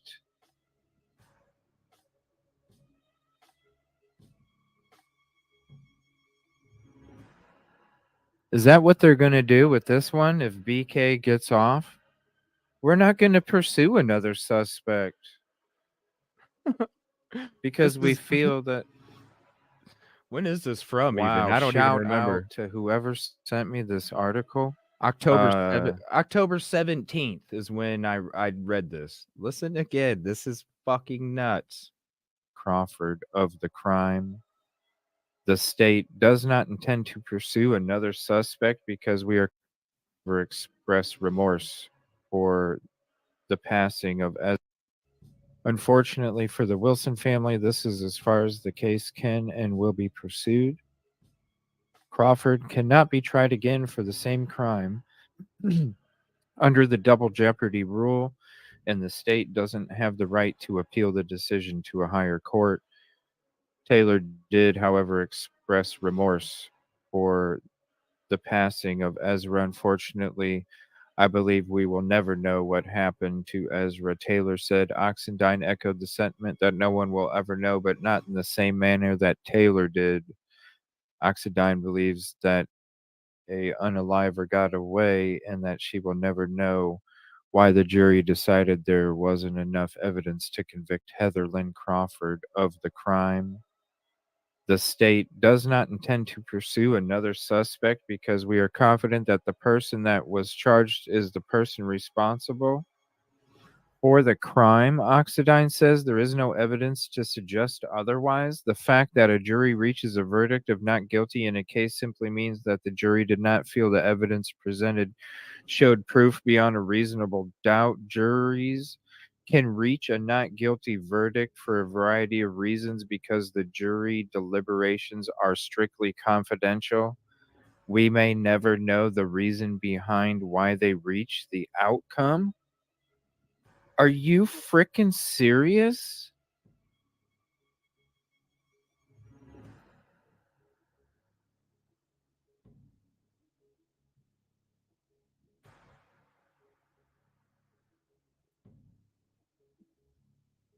I can't believe I'm seeing what I'm seeing here.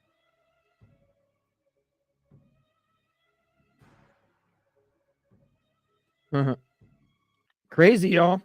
Check it out. Here's the link if you want to save it. It's just crazy. That's what I think is going to happen. That's why I've always said they don't care. They don't care if somebody gets convicted. They don't. Because if they did, they would have did better homework. Let's be honest, everybody. If they did, they would have did better homework. They didn't.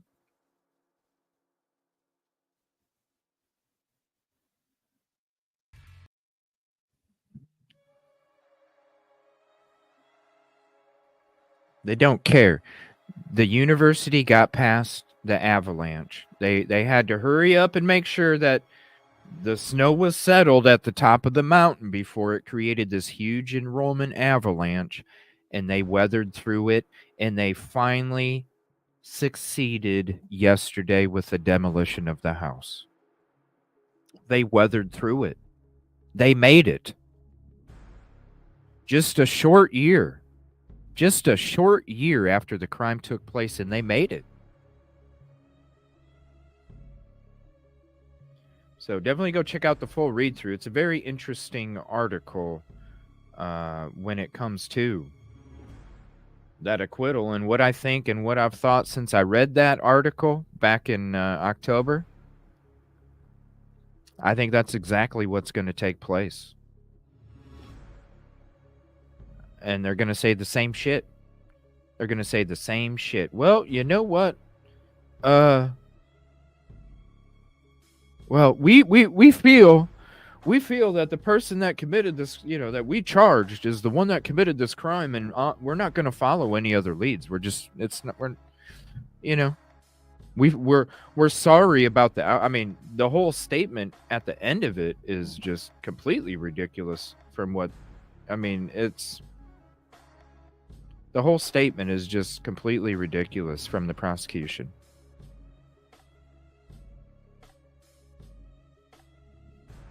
Despite all the evidence that wasn't used, John Crawford's missed testimony, false allegations, protected by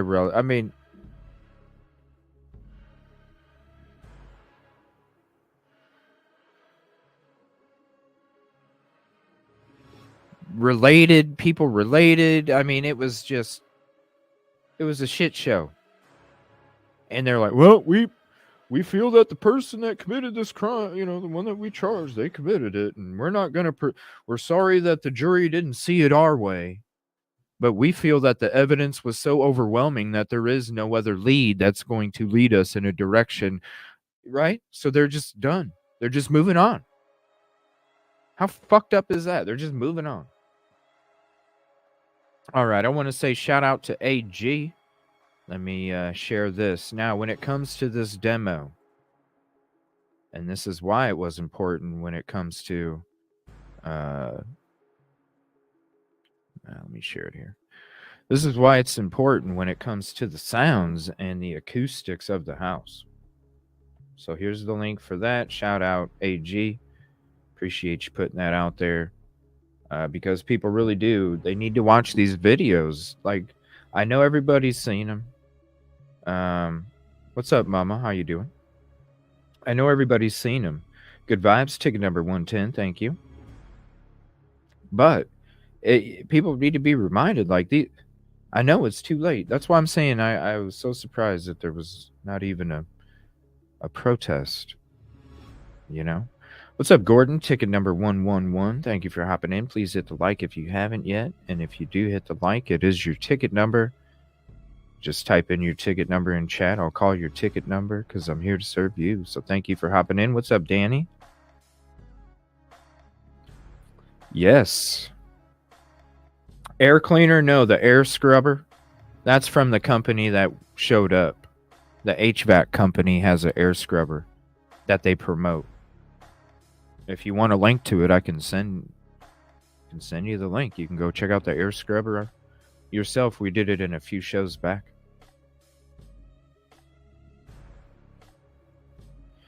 Oh, we're not gonna. Mama, number 12. Thank you. Yeah, here we go. Let me mute this. Turn this music down a skosh so you guys can hear the acoustics of this video. Thank you again, AG. Appreciate it.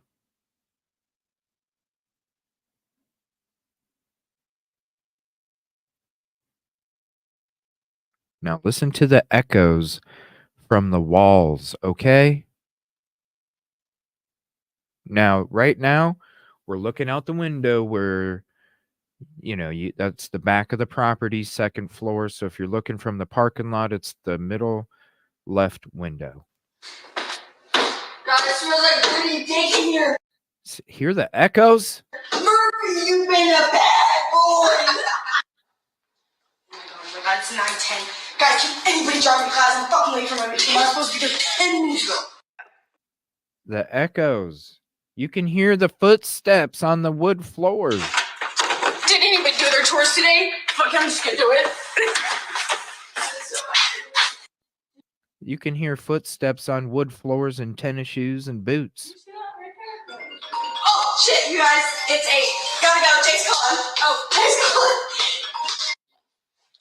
Oh my god, I look horrid.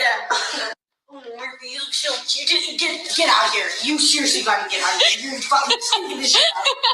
Hey guys, I know I talk about myself a lot, but like, what would you guys do in my situation? Damn, where are you going? No, I gotta go pull you out.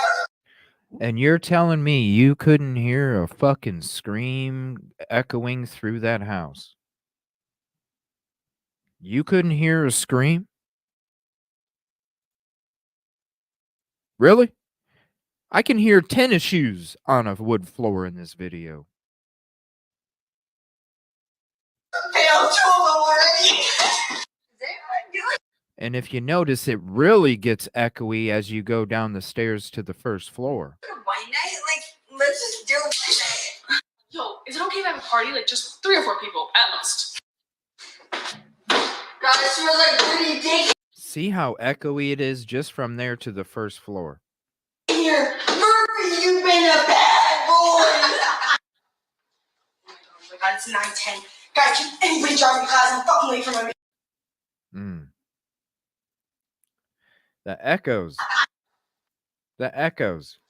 Oh my god, it's 9:10. Guys, can anybody drive me to class? I'm fucking late for my meeting. I'm supposed to be. So you couldn't hear the bedroom over to the right or the bedroom upstairs, huh? 10 minutes ago. Did anybody do their chores today? Fuck, I'm just gonna do it.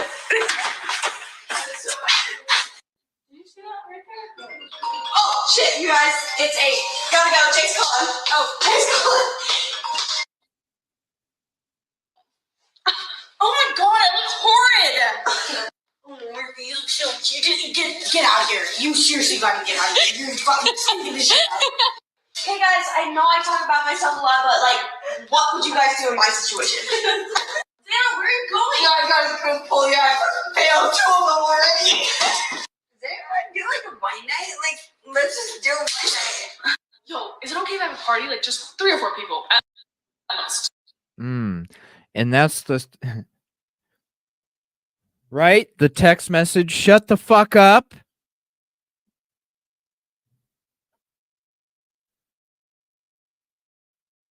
The text message, shut the fuck up.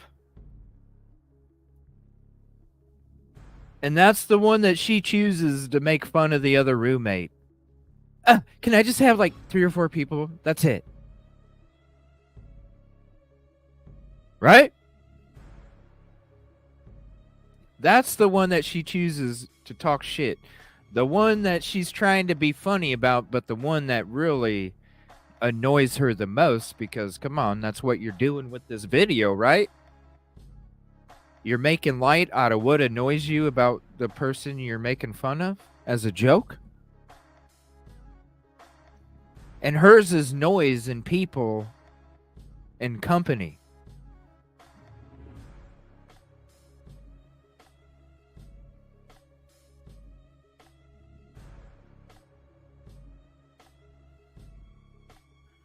Oh, boy. All right, so there's that. Now,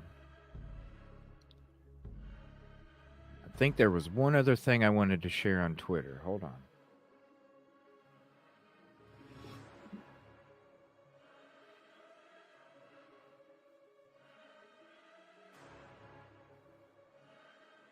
And if you're not following me on Twitter, here's the link to that.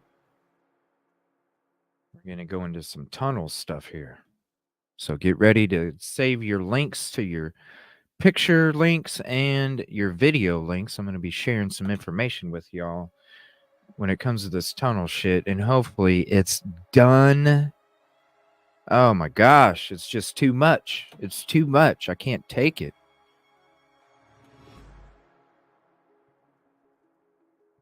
It's too much. Shout out AG. Thank you. Oh, yeah. Getting pulled over. So here's the picture of what it looked like after the crews left yesterday. Let me zoom in on that as close as I can for you.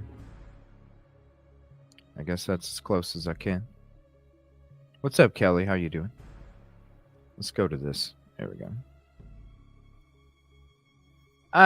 Not that. Listen, every city has tunnels.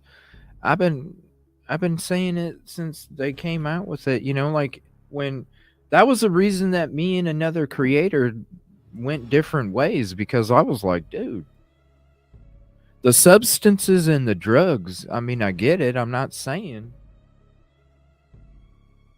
But then when it came to the tunnels, I was like, bro, I love documentaries, okay? I've watched documentaries damn near my whole life. I love documentaries, okay? I'll watch a documentary on anything. I love it.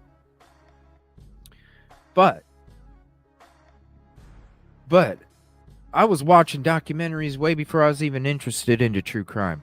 I've watched the documentaries on the Las Vegas tunnels, the underground cities of New York, different cities. And then as you grow up and you know people that work in the shit underneath the cities, well, then you kind of have, okay, well, all right, dude, listen, buddy, like there's tunnels in every city. Listen, buddy, there's tunnels. I know what I'm saying. Oh, no, these are tunnels that leads right up to the property. There's that secret room. And then they come in there and we had the secret room conversation June 6th, 2023, months ago. Go check it out. 6 months ago. All right. We already talked about it then. Now, when you see the demo, I've already explained about the tunnels with the demos, this and this. Yeah, but AG, did not that person, just like they AG, did that person manipulate? I'm gonna bring facts about that video, AG. I'm going to bring facts about that video, because you saw how if anybody, they see a witness comes forward. Yeah, guess what? Go watch my episode where Dot was on the show. And you want to tell me what the real conversation was? Yes, totally twisted. Totally twisted. I'm going to give you some information about these tunnels when it comes to that video too, AG. I'm glad you brought that up, because we're going to be putting out some shit. Tired of this tunnel shit. I'm tired of the 2-truck compared to 2-window truck shit. I'm tired of the fucking secret room shit. Yo, we've already talked about this. We've already talked about this. I understand. My voice is only 4,000 strong. I ain't watching shit no more. I'm telling you that, because that's why, Randy, that's why 2024, that fucking boom word is so flat anymore. It's a pop balloon, yo. Freeze is the new motherfucking word. Boom is such a deflated word anymore. It gets overused. I've been desensitized by boom, y'all, because I'm sitting there going, You're bringing out all of these different things, and I have a fucking page of notes referencing videos of every time that we talked about this shit from 12 months ago, 9 months ago, 8 months ago, 6 months ago.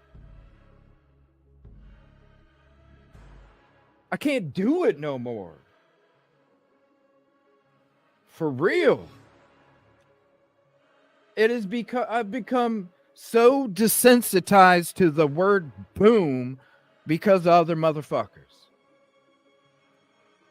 Well, we got some shit right here, Randy. It's interesting though. You come in, you barely even say hi, and you're already. That's very interesting. Haven't seen you for a while. That's interesting too. So, what's up, buddy? Let's be about the peace, positivity, and progress, sir. And let's be about real too.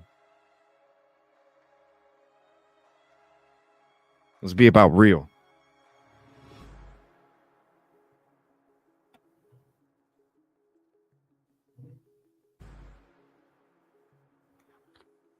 The shower curtain theory is a joke. Give me a break. Shower curtain theory is a joke.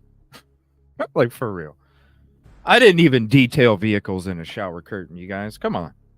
And I had to wear shit sometimes to make sure that I didn't leave any of, natural behind, hair, whatever, skin, dead skin, whatever on vehicles and shit, you guys. I had to wear suits sometimes in order to detail some of these high-class vehicles. Shit. You ain't doing it in a shower curtain, man. Give me a break. A shower curtain. All right, so we're going to get to some of this tunnel stuff. So when it comes to this video, now I'm going to let this play here. Give me 1 second. Let me get the...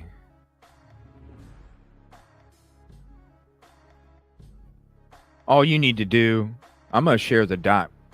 I'm going to share the dot episode with you guys too. Because you all need to go listen to that.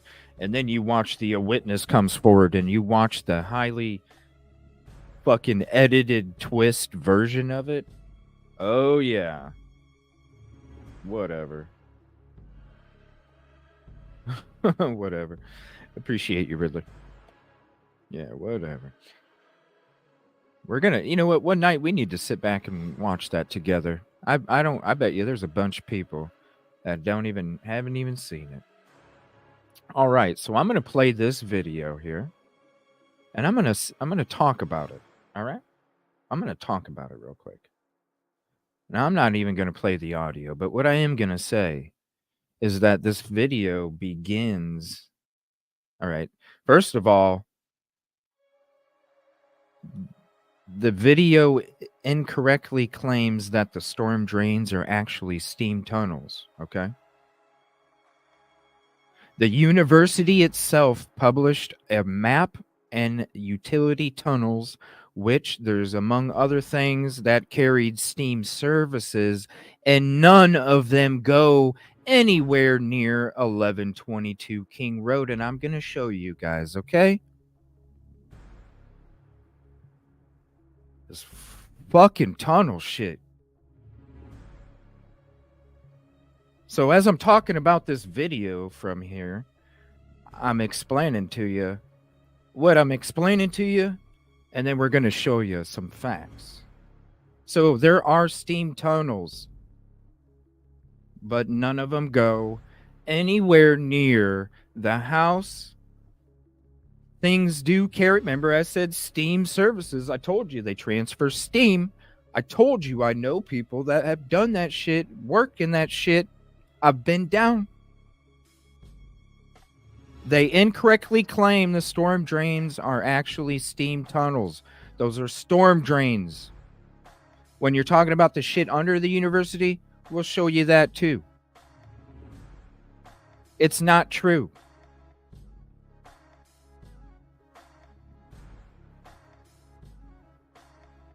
Okay? Now,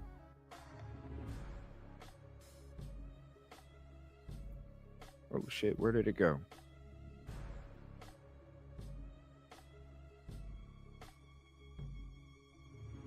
Now, when it comes to this, it begins with University of Idaho's video, right? It's a steam plant. I've told you about steam plants.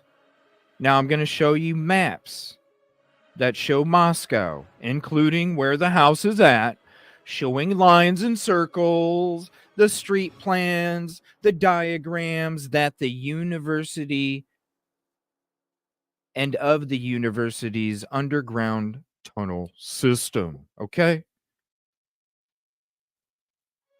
It carries steam. The video, and it doesn't, again, I'm going to continue to say this, they do not lead anywhere near the freaking house. If you would have saw tunnels, they would have been dug up when they removed the freaking foundation. You would have saw chunks. Give me a break.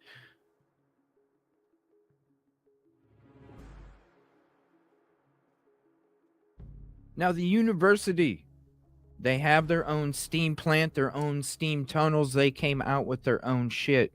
Now, I'm going to show you. is a misrepresentation here. Now, I'm going to show you the video of the university talking about steam plant generating steam with biomass, which is something that they do. It's research that they do at the university because they get funding for it, because it is an experiment. When I talked to you in the beginning of the year about how the university gets funding and money for doing things local, and for the government, they have money coming in. This is one of the things, people. I'm tired of this tunnel shit. I'm tired of you asking us to compare a truck that has 2 windows from Mr. Green to 1 window driving by the fucking victims. Look at your own homework. And you're going to ask your community to fucking, what's the difference? Come on. What's up, Aaron? This shit's work. I'm so tired of this tunnel shit. We're showing you. We're showing you. And I'm giving you the fucking links. I'm not going to sit there. That's not me. I don't sit there and talk about shit and not provide the fucking links. I give the links to everybody. I don't sit there and fucking tilt my head and say these crazy and then expect you to find it yourself. Hell no. We share it here. This is the next video. Enjoy.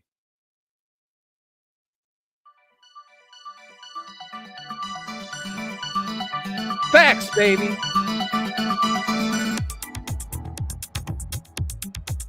The fuck out of here with these tunnels.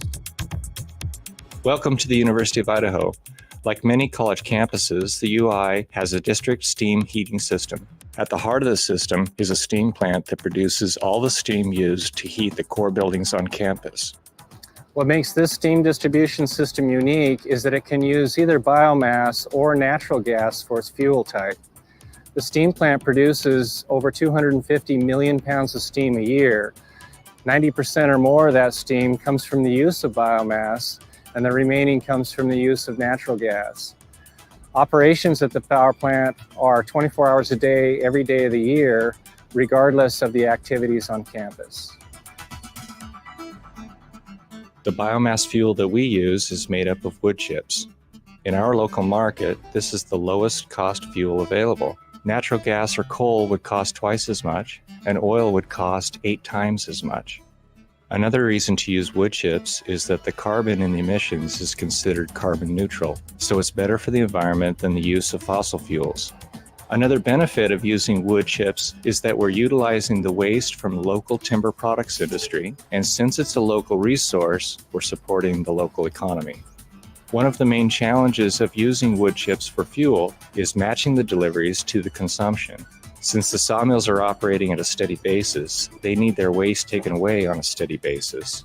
However, our fuel consumption at the steam plant varies as the needs for steam vary on campus. Hello. We're getting into the maps here soon, everybody. I'm telling you, I'm tired of this shit. I'm done hearing about it. No, you need to, I ain't going to see the newest fucking video, period. I'm done with it. I'm done with it. And no, he wasn't talking about me. He was talking about Gray Hughes in his last video. He's 6 months behind on my shows. He's still thinking I'm not wearing glasses. He's 6 months behind. He's still on my fucking secret room boom from fucking June, y'all.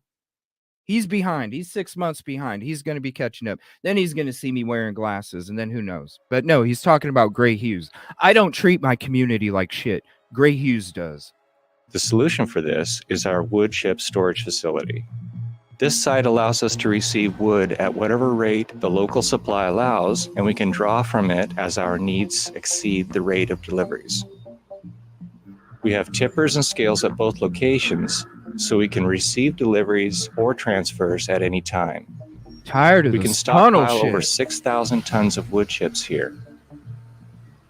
We can store about 2,000 tons inside the building to keep it dry. When we need to move wood chips to the steam plant, we use our front-end loader and our semi-truck to make the transfer. After the wood chips are delivered to the steam plant, they are moved into the fuel silo by a series of conveyors, augers, and elevators. The silo at the steam plant can hold about 20 truckloads of wood chips. During the coldest days of winter, we consume that much fuel in less than 2 days. When the wood is burned, the combustion gases reach temperatures as high as 3,000 degrees Fahrenheit. As these combustion gases flow through the I know, Devil. I'm tired of having to go in circles, too. That's why we're bringing the fucking facts today. I'm tired of hearing this tunnel shit. I was tired of hearing it yesterday when I saw him digging out the foundation. There's nothing there. We watched it, the whole damn thing.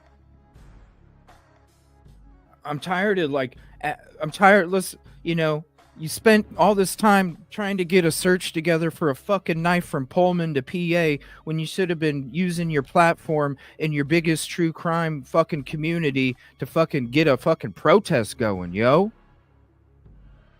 the boiler, the heat Save the energy damn house, transfers you know what to I'm the saying? water and converts it to steam. Or if you're taking selfies with one of the families, save the damn house, bro. You're taking a selfie like you're a best friend, but you don't show up when he needs you? What the hell is that, man? Is that a friend, yo?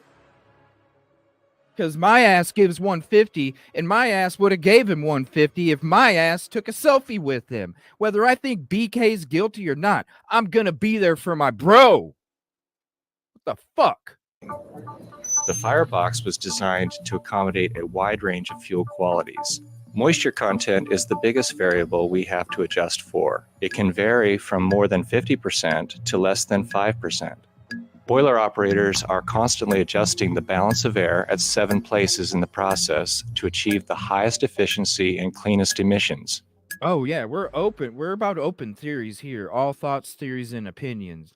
But when you continue to come out with facts, and there's fucking huge channels out there that are sitting there spewing the same dumb shit, like the President Green's windows to the truck windows, you can tell there's 2 windows to one. When you keep spewing shit like tunnels, I'm not saying tunnels don't exist. I'm telling you they do. But what I'm telling you is they don't exist anywhere near the property. And I'm going to show you the maps from the university itself. I'm showing you the facts from them themselves. I'm not sitting there telling you something with some theatricals to go back in the background so that you think I'm coming out with shit when I'm giving you the actual facts from the fucking people. The steam we make at the steam plant is used in the core buildings on campus, and to get it there, it travels through miles of pipe within an underground tunnel system. After Right the steam here, has given up see? its heat energy, Watch. it cools and condenses and returns to the steam plant to be reused. Some water is lost in this process, but improvement Remember the video? Remember the video from TCD I told you? Yeah. Watch my video with Dot and watch theirs and see the difference. Look at the manipulation. in the maintenance of this distribution system have The made a manipulation. significant savings in the amount of water that must be made up to the system. Compared to 10 years ago, our makeup percentage has dropped from over 20% to about 3%. So we're now saving about 18,000 gallons of water a day. Annually, that's conserving more than 6.5 million 18,000 gallons of water a day. And when you watch the zoning committee meetings, what's the number one thing they are worried about? They are worried about the distribution of water because they don't have a source, people. They don't have a source for water. They are so worried about water. This is why they do what they're doing. that must be made up to the system. Compared to 10 years ago, our makeup percentage has dropped from over 20% to about 3%. So we're now saving about 18,000 gallons of water a day. Annually, that's conserving more than 6.5 million gallons of water. That's better for the environment, and it's a cost savings that can directly impact students and And the faculty at the community. university. Right. Another See what I'm feature of saying? the tunnels is that they are Facts, intentionally baby. placed under the most used walkways on campus. So the heat loss from the tunnels keeps the walkways clear of snow and ice in the winter months. Ash is See a what I'm saying? byproduct of burning wood. And they Since get most of the money wood for fuel this. burned at UI is cedar, our ash amounts While they're saving money for the community, they're actually consolidating their resources to also save money, and they're getting funding to do this shit, people. Money Moscow. None of these lead to the house. To about 0.5% of the weight of the fuel. If we were burning coal, we'd have 20 times that much ash. The ash we produce gets used in many ways, including agricultural applications to improve soil qualities by increasing the pH of acidic soils on the university farms. In fact, since the commissioning of the wood boiler in 1986, all of the ash produced has been used someplace here on campus. Tours are common at the steam plant as it's become an educational resource for many university classes. And if I ever go back, I'm taking you guys on a tour because I didn't know you could take a tour. But guess what? The next time I'm back in Moscow, I'm taking a fucking tour, you guys, and you guys are going with me. Classes ranging from engineering and sustainability courses to architecture and art.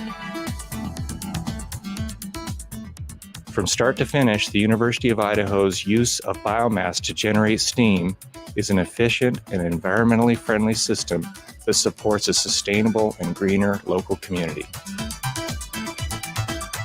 And they get paid to do it, everybody. All right, so there's the video. Again, if you didn't get the link, because I share all my shit,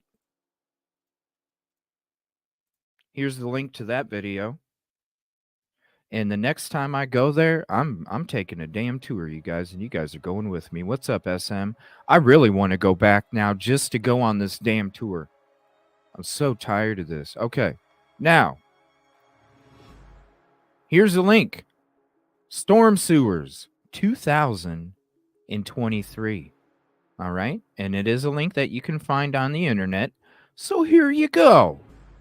And it's right from the ci.moscow.id.us. Look at the link, people. That's how you know it's real. Go ahead, save that too. I encourage you all, please, because we're clearing the right, Katrina. We're clearing the fucking air. Let's go ahead and zoom around a little bit. I want you to have the link for yourself.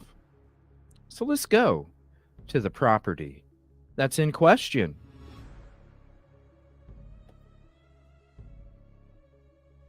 So let's go to 1122 King Road.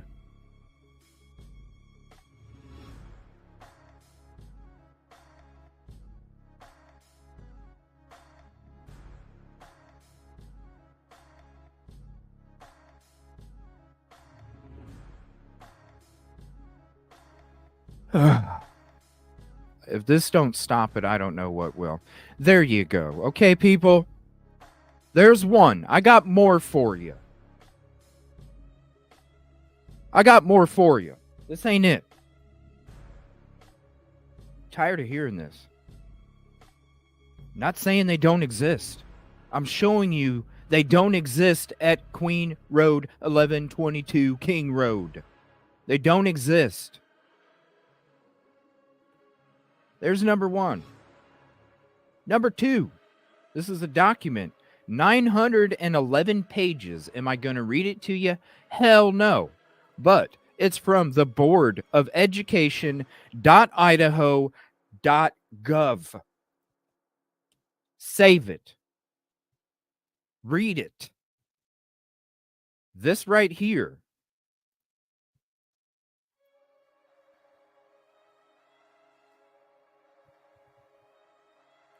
The U of I published a huge PDF full of drawings of all their infrastructure, including the utility tunnels. So please, I encourage anybody, because I already did, I encourage anybody to cycle through here and you'll see what I'm talking about. And they even have drawings for you guys, table of contents. There you go. Next. I'm so tired of this. Another image.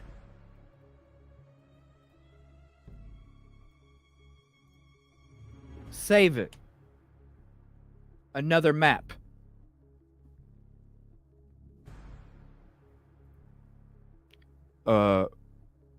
Don't see it, right? Don't see it. It even gives you a map key of the tunnels. Here's another photo. Here's the link. Save it. Another map.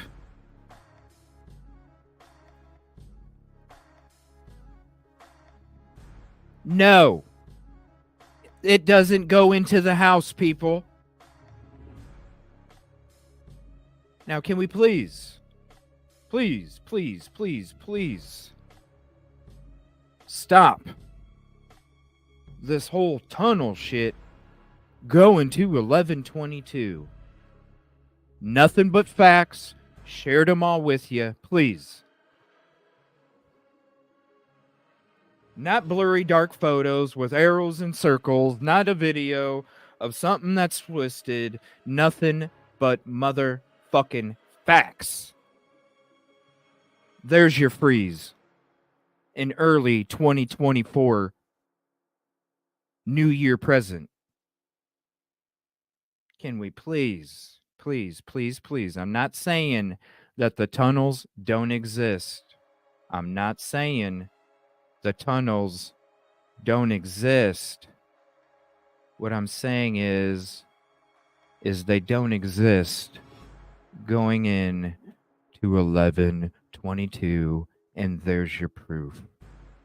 Not a highly edited, commercialized video to suck you all in, to make you think something exists that doesn't, so I can get clicks and views. Because if I was like these other people that are claiming to be showing footage and photos that have never been seen before, and they showed the same shit from other people, you want to talk shit that hasn't been seen before? I don't even put that shit in my titles. I just tell you we're going through footage. You want to talk about shit that's never been seen before?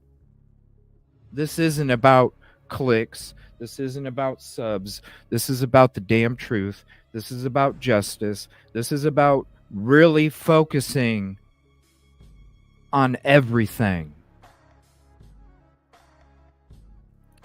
It's 2024 coming soon. Just like right there at the I already got my expiration sticker. I'm good for 2024. And we're going to be flying through 2024 doing nothing but freeze driving, baby. Because every fucking show, every show that we do has a freeze in it, does it not? Every show. The boom is so desensitized. I'm ready for 2024. I'm ready for the freeze. I'm ready to show everybody out there what the hell our community's about, because I'm telling you right now, just because you may be the biggest true crime community, biggest doesn't always mean the best. Remember Goliath? What happened to Goliath? Biggest isn't always the best. It's the community. It's the spirit that you have behind you. It's the force that you align yourself with. It's the community that you have, that you support, that you exist with, that you're around, that you promote, that you're about.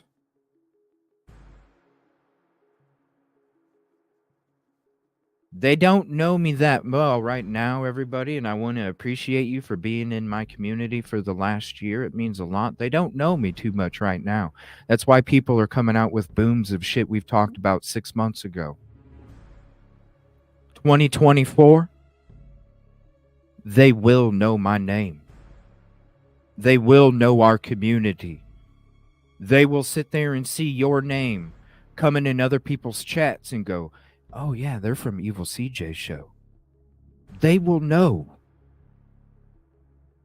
That's why I appreciate you guys, because anytime somebody from the community does, just like today, they keep hearing all of this stuff about the tunnels. They know I'm about the truth and justice. They said, you know what, CJ? I know you're a busy motherfucker, bro.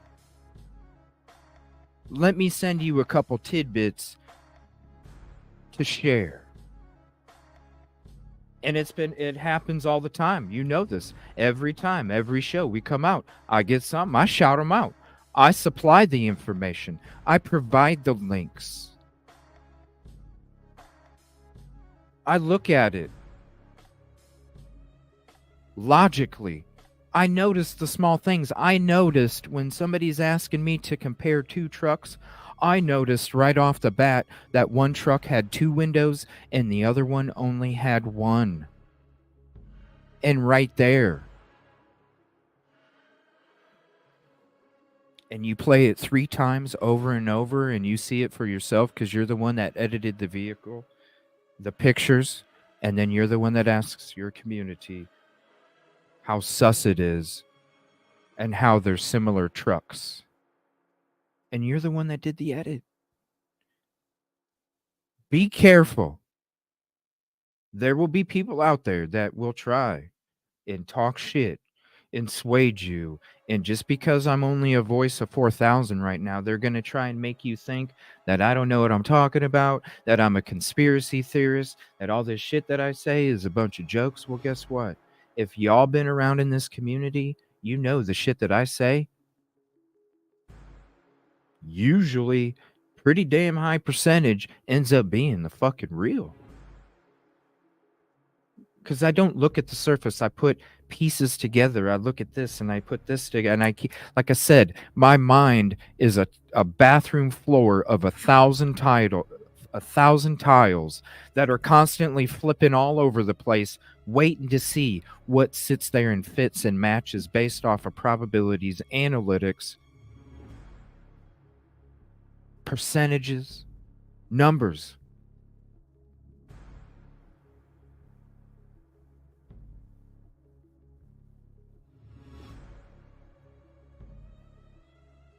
Ain't nobody has this footage. Ain't nobody gonna have this footage. Like I said last night, you can have people driving around in the snow. You can have people driving around in June. You can have people driving around in October. You don't have anybody out there that has footage from exactly a year the crime took place, that gives you the exact foliage, that gives you the exact daylight time, that gives you the exact activity going around during the school year, that gives you the exact of everything 1 year later, and ain't nobody got that shit. So if anybody wants to claim that they got shit that's never been seen before, it's this community. It's this community. And thank you for being a part of it, because this right here is just as much for me as it was for you. That's why I did the work. That's why I did the trip. That's why I went and took a fucking flight. 4 planes I took. When I'm deathly afraid of flying, I took 4 different planes to get there just to do this. It wasn't just for me, because if it was for me, I wouldn't have even flown. I did this for you. When I say I give 150, that's 150. I set the fucking fears that I had inside about passing on a plane, and all the fears that I have, and all the documentaries that I've watched on plane accidents. And I put that shit aside. That's the 150. I don't bullshit. And I don't want you guys to get bullshitted. And that's why I get so passionate when there's bullshit out there. Like with this Dot episode. I got so mad because for 2-3 days I got so much hate mail. Because I was the only one on my panel that didn't believe it. But I don't care if I look like a jerk. Because I'm not going to let you guys be led down a path that you don't even need to go down. And if that means that that's the 150. If it means that I have to look like a dick because I don't believe somebody telling a dramatic story that doesn't make sense, then so what? I'll be the fucking dick, because I'm not going to sit there and allow people that I care about, my community, to be bamboozled by bullshit.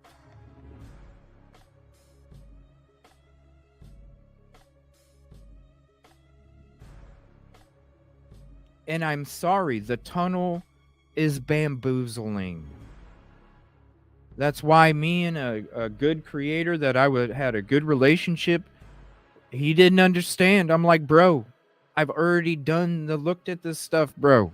There's nothing going. Well, there is. I got proof. I'm like, okay, dude, show me the proof. Never got the proof. I said, I can't continue to do shows together where we discuss these things because I'm not down with it.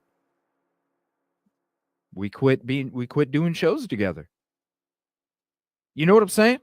I'm not about the clicks and views. I'm not about the catchy fucking headlines. I'm not about trying to yank. I'm not about it. I'm about organic growth. I'm about the right, real people coming in here. Look, if you stumble across here and you enjoy this show, I want you to be around. You know what I'm saying? It's not about, hey, guess what? I got footage nobody's ever seen before for 10 fucking nights in a row because I got that much footage. No. Hey, we're going to kick back. We're going to talk about Moscow PD. We're going to go through some footage. We're going to do, you know what I'm saying? Maybe that's my problem. Maybe I need to be the one that fucking does all this shit. So then I'll have 40,000 fucking subs instead of 4. But it's not about how many. It's not about the quantity. It's about the quality. And that's what makes that's what's important to me, because the quality keeps our atmosphere the way that it is. I've been in tunnels too. I know people that worked on the steam tunnels. There is not a tunnel. I've been in tunnels too, Grace. I know people that work in there. I've been down there. And I just showed everybody the facts. There is no tunnels that lead to 1122, period, end of story. The facts are there from Moscow, Idaho themselves. You can't, how are you going to dispute those facts? You can't. They came from the university. They came from Moscow. How are you going to dispute that? No, I was in tunnels. I know somebody that worked in steam tunnels. This was probably 20 years ago. I know somebody that worked in steam tunnels. I was down in there before because I wanted to check it out. I thought it was cool. Hey, can I come down there yeah, come on down. Wow, this is neat. I'm always fascinated by shit that I don't know how it works or how it runs. I am the one that wants to know, okay, how does it... I want to know how shit works. I want to know how it runs. I want to know what does what to what to what to what to what until you get to... You know what I mean? I want to know. So when I myself get to go down there, I get to see how it works. Very interesting. Oh, hey, there's the fucking Moscow axe throwing, I think. I get to see how it works. And when I'm saying I watched a lot of you can look it up. Look up, go to YouTube and type in underground tunnels, Las Vegas, underground tunnels, New York, underground tunnels, any freaking city. And you'll see. It's like a whole nother world under there. But they don't connect to 1122 King Road. Straight from Moscow, straight from the University of Idaho. You can't dispute those. You can't dispute them. What are you going to do? Are you going to say that the University of Idaho, or are you going to say that the Moscow public utility is making up fake-ass drawings? Okay, well, where's your proof that the fucking tunnels go there? Because I showed you the proof that they don't. I showed you the proof that they don't, so show me the proof that they do. They don't. I'm sorry. What's up, Natalie B? I hope you did too. Aw. I hear you. I can't do that. I did have a couple day break for the holiday. I was doing a lot of driving though, so, and I wasn't away from true crime. I was listening to Dateline. It was like a 24/7 feed of what was it? Dateline. What's that Dateline show that they're like an hour and a half programs of different cases? I can't think of it. Not 48 hours. It was Dateline something. But they have like a 24/7 stream on YouTube, so I just had that thing up the whole time I was driving. What's up, Mark G? I showed you guys The Secret Door, June 6th, 2023. That was way before. If you guys want the episode, June 6th. I'll share that too. All right, so what I am going to do here is, let's go ahead and refresh. Let's look to see if there's any new documents out. I do not see any new documents. All right, let me go to my folder, and we're going to play a couple short videos, and then we're going to, let me see, what else do we got for today? Because I'm going to be doing a show tonight. I'll be putting out a notification after a bit. And I'm going to be making a highlight video about these damn tunnels and how they don't exist. So look for that highlight to come out before the show tonight, because this shit just, I showed you the proof they don't. Show me the proof that they do. Ridiculous. Let me see here. Yes, and again, if you guys want to help, I'm gonna try and have, what I'm gonna do for tonight's show is I'm gonna try and get all of the press conferences from Moscow PD and everybody that's involved with the case. And what we're gonna try and do tonight is we're not gonna listen to the statements from the LE, but what we're gonna do is we're gonna go from beginning to end, and we're gonna listen to the local reporters asking the questions. So we're just gonna listen to the Q&As of all the press conferences in order. So I believe I have all of them, but if you're a sleuther out there, you got some extra time and you want to give me a hand before the show, do me a favor, before tonight's show, do me a favor. You can send any of the links to any of the press conferences. If you think I have them, it doesn't matter, because it might be one of them that I might not have, or that I might have in a different part of the folder or something.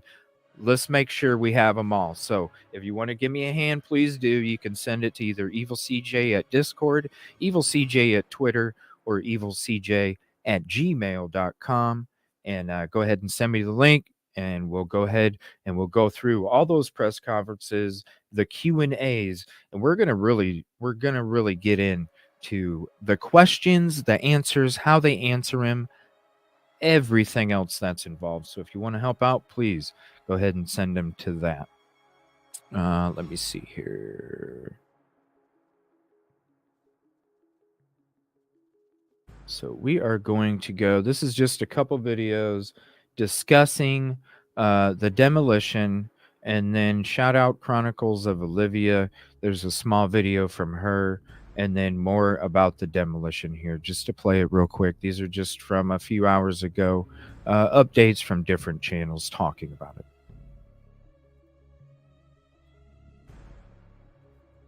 Yesterday near the University of Idaho campus, the bodies of Kaylee Gonzalez, Xana Kernodle, Madison Mogen, and Ethan Chapin were found there in November. No, you're right. Anybody wants, I'm going to be making a highlight about it. You want the proof? You want the facts? I dropped it in there. I dropped the links. I shared all the information. If you're going to tell me that the University of Idaho in Moscow is putting out fake maps, give me a break.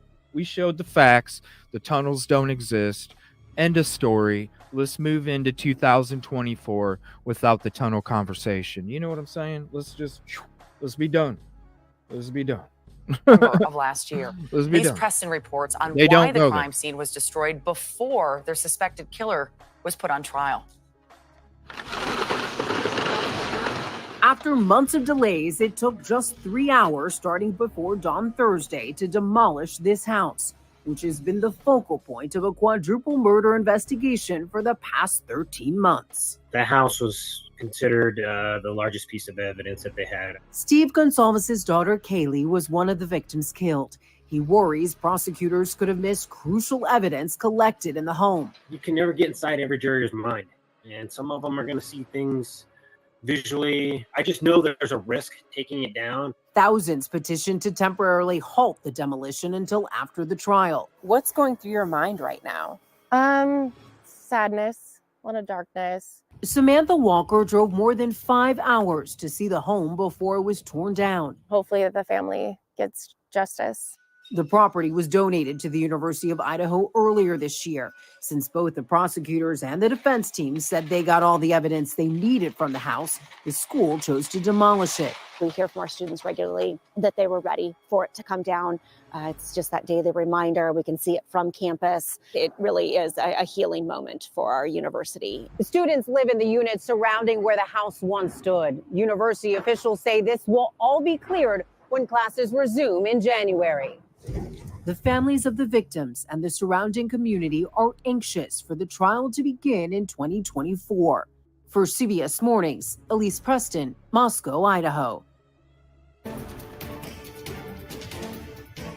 This morning, the University of Idaho took a step closer to closure. The house where 4 University of Idaho students were murdered last year is now demolished. Our Brenda Rodriguez has been covering this all day and brings us the latest from Moscow.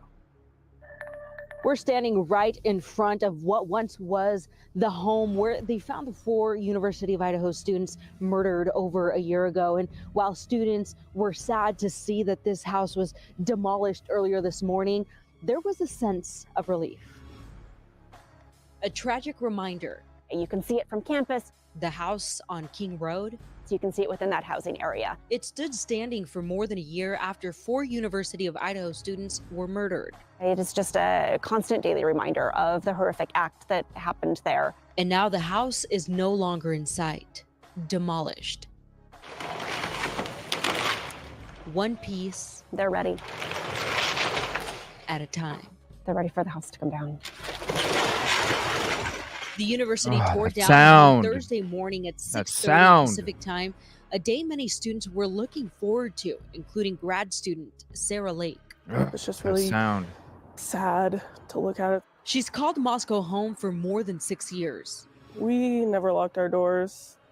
I don't know, you just trust everyone you live with. But that's a thing of the past. It was just a lot for such a small town. And now, just like many other students, I have like alarms on my doors, which I never thought I'd have to do in this town. And as for the demolition, Lake says it will bring some type of closure for her and her classmates.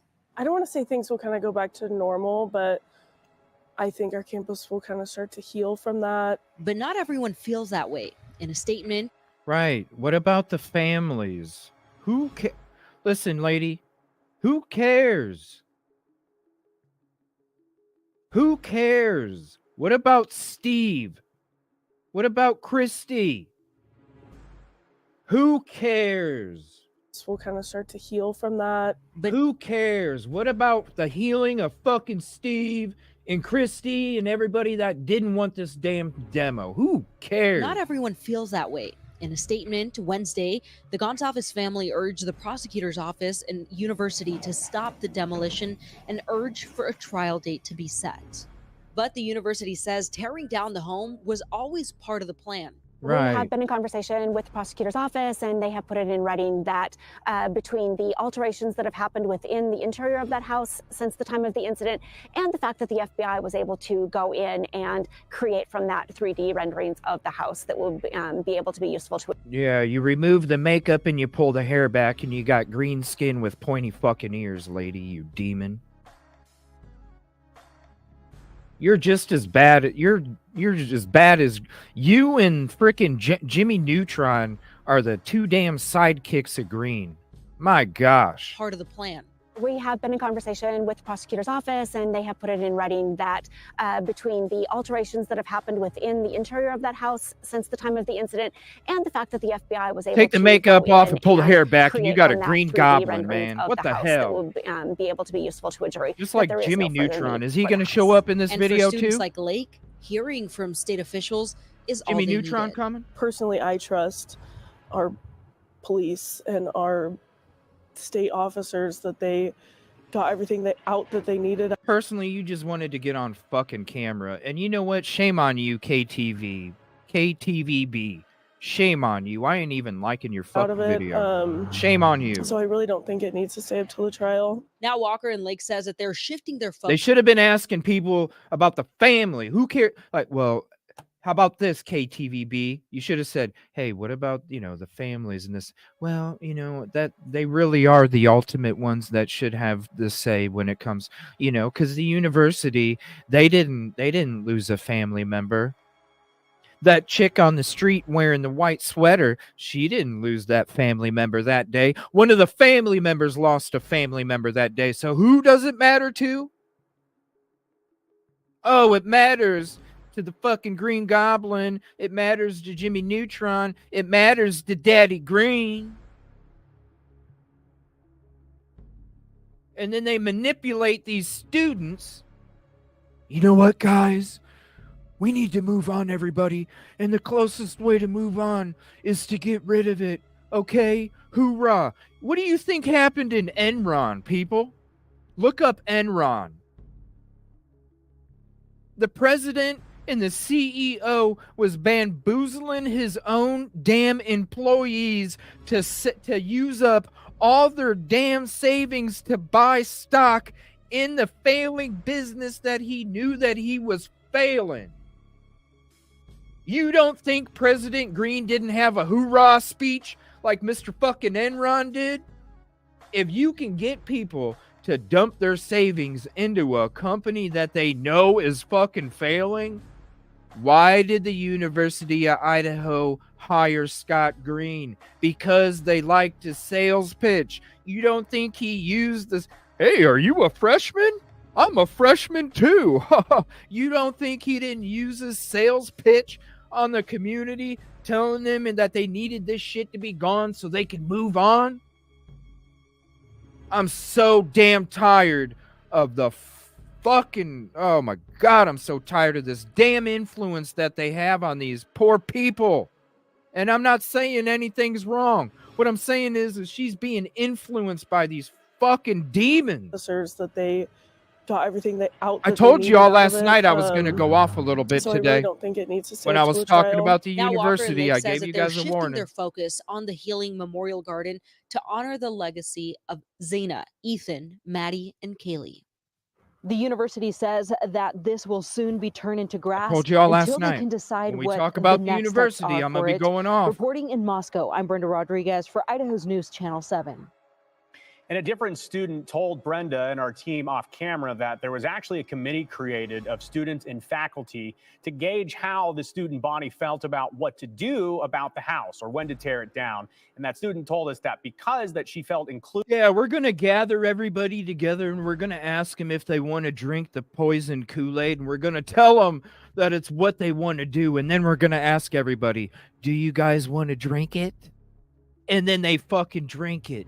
It's happened before, people. Jonestown. You're telling the people that they're going to drink something that's going to make them go away, and then you take a vote. Hello?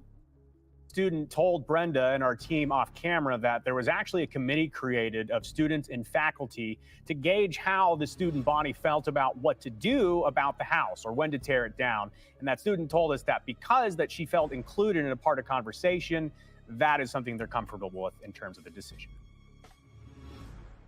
Today is the final night before the home is destroyed. And shout out to Chronicles of Olivia. Let me hit the like on this real quick. Let me share this. I want to say I appreciate her for all her hard work and efforts that she's done for these true crime cases. Also, Today is the also for this case as well. She does amazing work. I was never one of those that was bashing her back in the day. We appreciate her here 100%. Final night, before the home is destroyed tomorrow around 7 a.m. A disappointing day for many. Many had hoped that the demolition would have been postponed until after the trial. There could still be valuable evidence in the home. One thing that I cannot stress enough is how different the home is in person. It's a completely different perspective. Natalie B, ticket 137, I thank brought you. my mother to see the home for the first time, and her first reaction was how small the house seemed to be. In videos and pictures online, she had thought that it looked much larger. See, remember when I told you guys when I went out to Moscow last month and I told you, I said, you know, even anybody that asked me, what's the biggest thing you noticed when you went there? And I said, even from Google, everything seems so much bigger. And that's why I said the first day that I was there, I said, I've been studying. I told Andrew Myers this. I said, I was studying this case for a year, sir. I was going through these roads. I was watching body cams. I was watching videos. I was using Google Guide to explore the roads themselves. I was so familiar with that area, and I had never even been there. It was like I had lived there, right? And then the day that I got there and I went to do my driving around to get my footage and photography, I got fucking lost. I got lost 2 blocks away from 1122 because, just like I told you all that first show when I was on location, I said, guys, the difference in elevation changes and how everything is so scrunched. The roads, every 5 feet, you're constantly having to think, what am I going to do if I encounter another vehicle coming in the opposite direction? Because every 5 feet you had to figure out what you would do. Am I going to be able to go to the right? Am I going to be left? Back up? Go? Like, what am I going to have to do? It was that scrunched. So yes, that's what anybody that has ever been there is going to tell you. It doesn't matter. You go from Google and videos. It doesn't matter.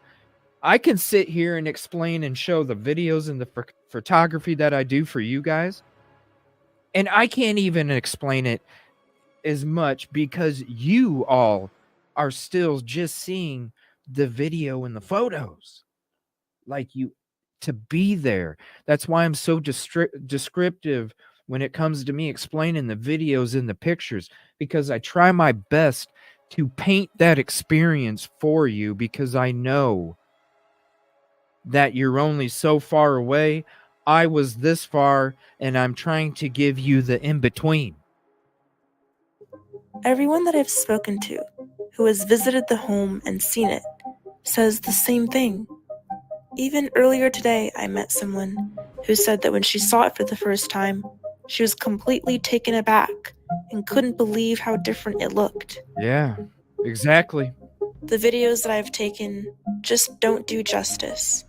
No matter what, it's hard to understand unless you physically see the home for yourself. I wish I could just show you so that you could understand. If only you could just jump through the screen of your phone and just stand there for just a second, and then maybe you could understand. See what I'm saying?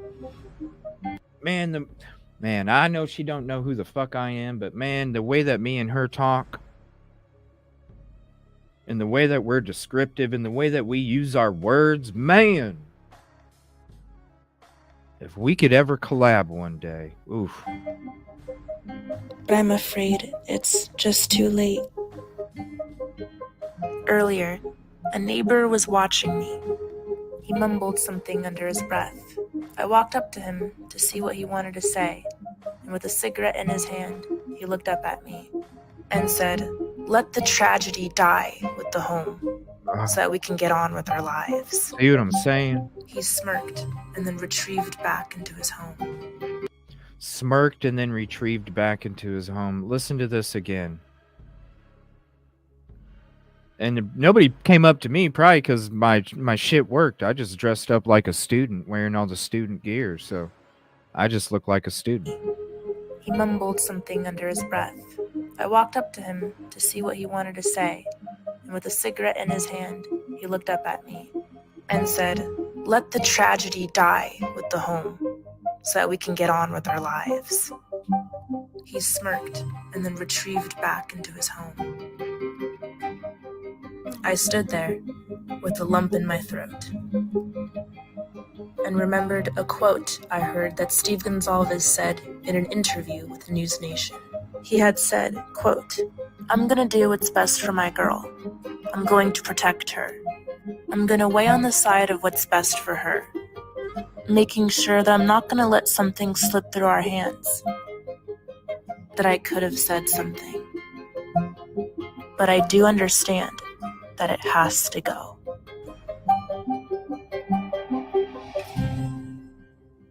Shout out Chronicles of Olivia. Thank you so much. A new angle to the story you saw first from 4 News Now today. Public records from Latah County show a connection to the King Road house we never knew about until today. The president of UNI has a family connection to it. In fact, his family used to own it. This house is in a neighborhood packed with students. It was remodeled in the early 2000s. Now, this is another boom that was out like a month and a half ago. We've all talked about President Green.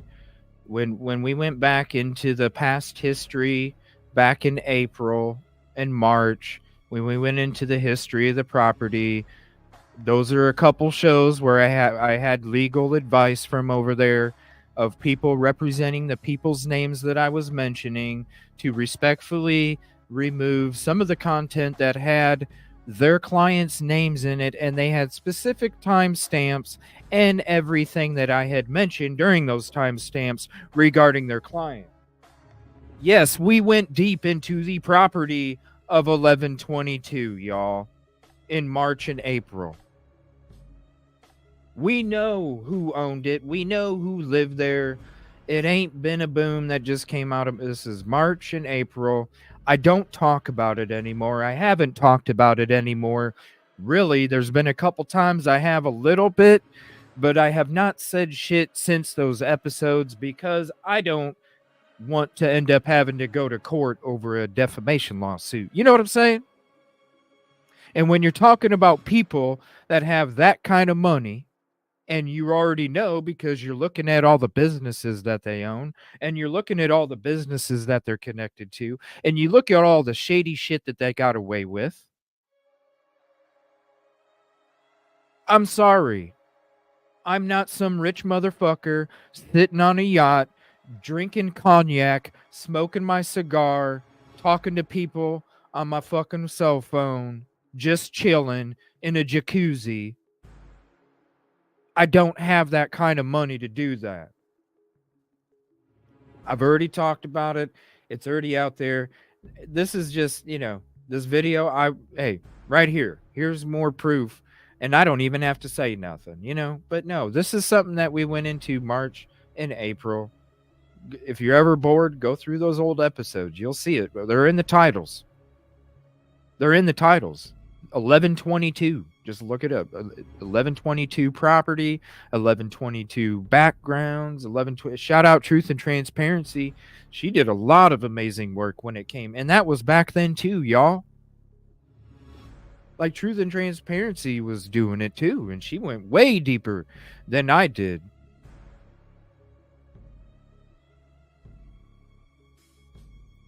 A new angle to the story you saw first from 4 News Now today. Public records yes, he from used Latah to live County there. Show a connection to the King Road house we never knew about until today.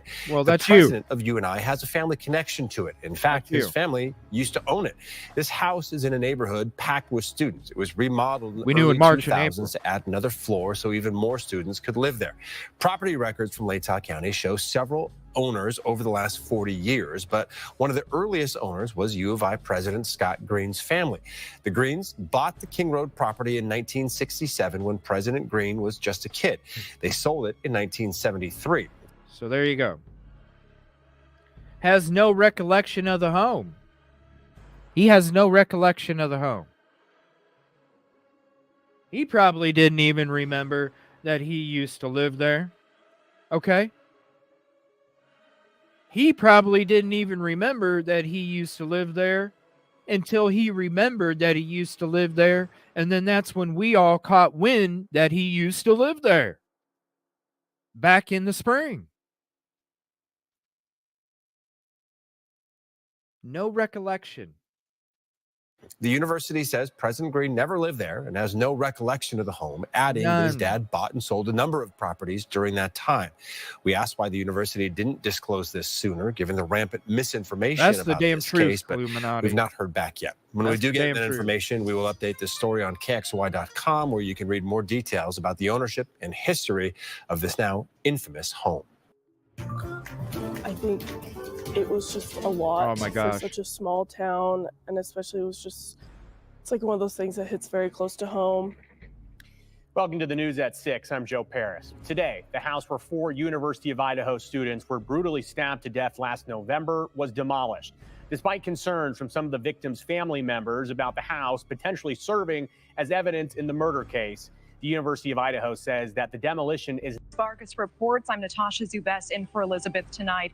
In Moscow, Idaho, the grim reminder of the heinous murders of 4 University of Idaho students is gone tonight. Demolition crews arrived before dawn and tore down the structure in a matter of hours. The 3-story home had become a tragic symbol of the gruesome deaths of Ethan Chapin, Madison Mogen, Xana Kernodle, and Kaylee Gonsalves, all found killed inside the student rental in November of 2022. Now, the suspect, Brian Koberger, has pleaded not guilty and is still awaiting trial. Prosecutors have requested it be set for next summer.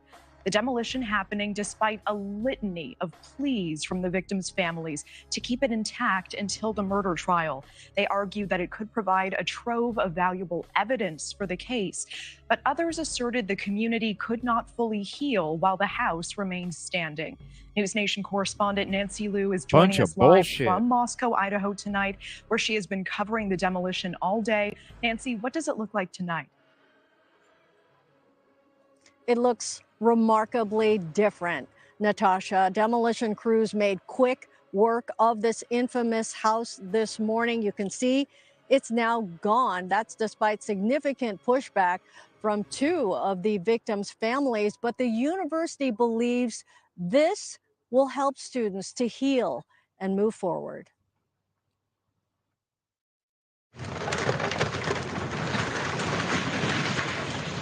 By the time the sun came up, crews had already demolished much of the rental home where Ethan Chapin, Maddie Mogen, Xana Kernodle, and Kaylee Gonsalves were stabbed to death just over a year ago. The university, which took ownership of the house earlier this year, moving quickly while students are away on winter break. Our students look at this house every day. We can see it from campus. You can see it within the densely populated student area where the house is located. It's just that constant reminder of what happened. In a statement ahead of the demolition, the Gonsalves and Kernodle families called it madness, noting that the physical structure could answer questions about access points, views, vantages, and audio capabilities inside. On News Nation's Banfield, Steve Gonsalves blasted this demolition day. So we don't have a trial date, but we have a date to have, largely the biggest piece of evidence being destroyed, which just seems backwards. Accused killer Brian Koberger remains behind bars less than 2 miles away from what was the murder scene. Prosecutors have asked the judge for a summer trial, a proceeding which will now have to rely on 3D renderings, videos, and photos of the home. So the prosecutor's office has been clear with us in a written communication that they are finished with the house because the house has been altered enough from its original state that by Idaho code, a jury most likely would not be allowed back in anyway, even if they asked for that. And the university has no immediate plans for this property, but you can see the fencing is back up and crews will be coming back next week to do more grading and seeding for grass. Natasha? All right, Nancy Liu, live for us in Moscow, Idaho tonight with that look. Thank you. Thanks. All right, and I'm going to share this real quick. This is the video. Now, I'm going to share the picture. This is what it looked like when they showed up. Let me see here. It was still morning. It was about a half an hour before. And this is the crew showing up at the scene, getting ready to start the demo. So this was about a half an hour before it started. So here's the link. It's on my Twitter feed if you're on Twitter. It is a retweet from a few days ago. A couple days, well, yesterday. Duh. Just a couple pages down there. I do a lot of retweets for you guys. So this is them showing up about a half an hour before it starts. Notice the ladder's already off to the right. Like I said when I was there last month, the ladder was in the exact same spot it was there the day that the crime took place. Fucking crazy. All right, this is the video I'm going to share with you guys. That is the version we watched yesterday, KXLY, and it has the full demo. This is where it was starting. Now, Lawn Crimes video, and I'm going to go to the time lapse. I'll share that with you guys again as well. If you go to the Lawn Crime, this one's the KXLY link right here. So you can save that.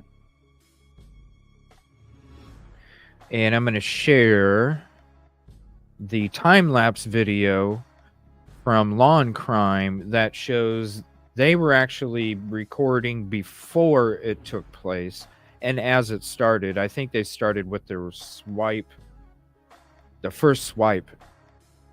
Okay, so we're going to switch to this. Here's the link for the Lawn Crime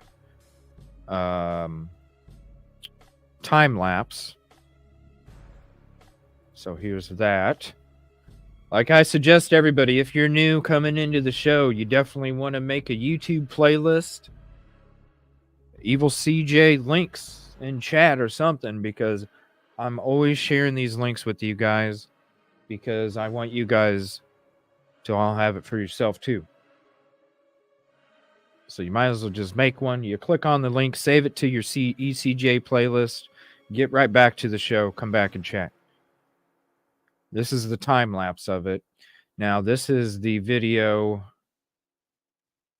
of the demo. Start until the top of the hour, and it actually started quite a few minutes ago. Even before. And you can hear this reporter. It just started quite a few minutes ago. I had to jump on my live early as shit because they were getting ready. They were getting ready to get it going. This was at 6, I think it was 6:33 a.m. I think it was when they started. The top of the hour, and it actually started 6:33, 6:35, somewhere around there. Yeah, the sound would be nice. I was supposed to start my live when they were supposed to start the demo at 7, and I ended up having to start mine early because I was early to my show at my desk, and I had to hurry up and freaking get a live going. It was crazy. Huh? It's a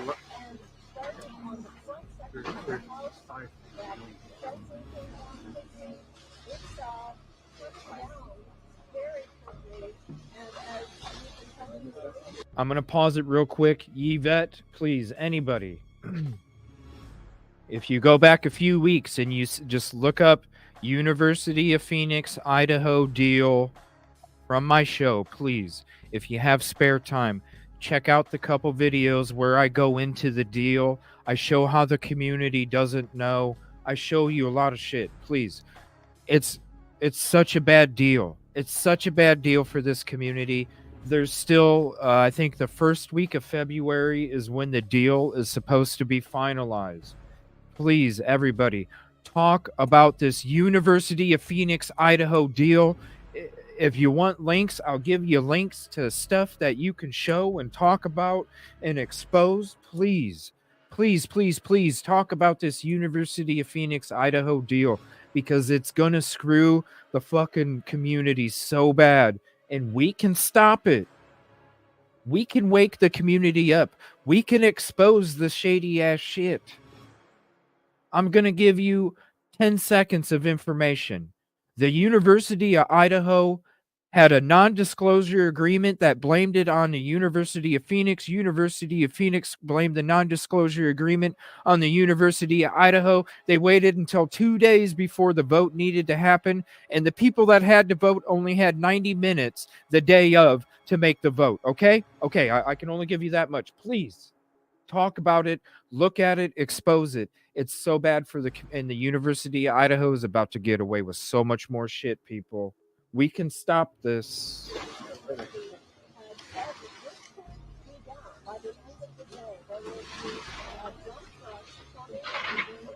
So we have a bump coming up with sound, and we have a hit at 45.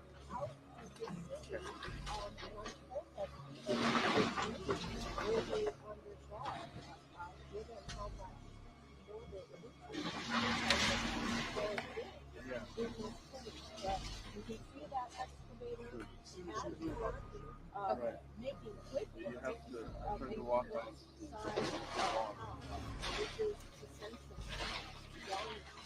We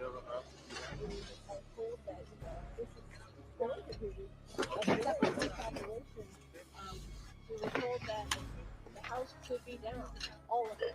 Hi, how are you? So the house on King Road, 4 young lives lost just over a year ago.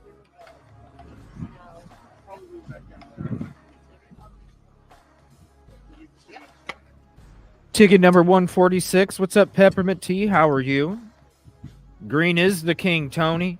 He's the king of the prosecution, the chief, and the demo. I've told you guys, it's all in order. It's all in order. Your next chief is going to be Captain Dollinger. They needed to get rid of the house. They need to get rid of the chief next. Introducing your new chief, Chief Dollinger, and then after the trial's done, I bet you all of that prosecution is going to be influenced to move the fuck on. They want everybody gone that they highly influenced, and that's the prosecution, the PD. They want them gone. You get rid of Chief Fry. You replace him with Dollinger. Watch when we went over that show. Watch my little highlight video that I made about the no report rank ups, and how Chief Dollinger is being is he being congratulated by Captain Fry or Chief Fry? Is Captain Dollinger being congratulated by Chief Fry? No. I show you the Kobe Jordan moment. That's what it was. It was the Kobe Jordan moment. I'm Kobe. They're Jordan. Fuck.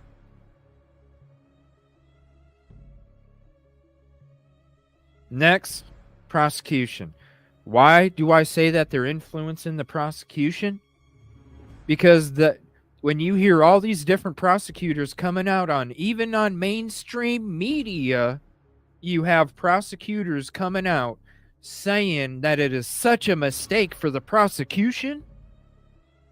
That's why I say the prosecution is heavily influenced from the university, because I don't think the prosecution wanted this thing to be demoed. But they don't have a choice. They don't have a choice. Is it still a minute 30? Probably a little under, but yeah. A little under? Okay. Ticket 141. Thank you, Wally. Okay, just talking about the demolition, just that. Okay. And then, should I finish the shot off camera? Now, this is the first live report from when the demo was going down. And here's the link to this if you'd like to have it, if you don't already. They're going to have me step back in at the end. It's the full stream.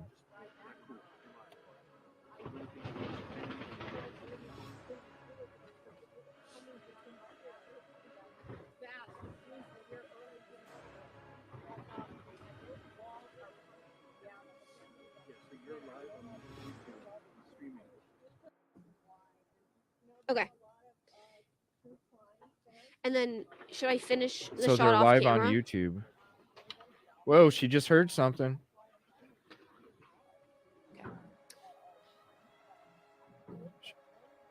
She just turned around and went, "Whoa, did you see that? Hold on a minute. Okay. They're gonna have me step back in at the end to tag her. Let me rewind that. Hold on. Dang, you can hear that shit crazy. Hold on. Let me mute Yeah, I my was music. just confused as what he was. Let me mute my music. Hold on, let me mute my music. Jeez, wait till you just listen to this while she's sitting there waiting. Just listen to this. Asking outside. I didn't know if he was. What's up, Tony? Go back up this way a little bit. And this is still a minute 30. What's up? Is it still a minute 30? Probably a little under, but yeah. A little under. Okay. Okay, just talking about the demolition, just that. Okay. And then should I finish the shot off camera?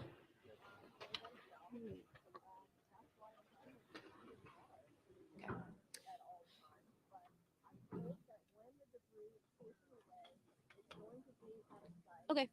They're gonna have me step back in at the end to tag her. What was that face? Oh my gosh. That's my thumbnail for my I'm gonna call it I'm gonna call this show the Moscow Tunnel Freezes. And I'm gonna use that as my fucking thumbnail. Look at that face. Hold on a minute. What the fuck?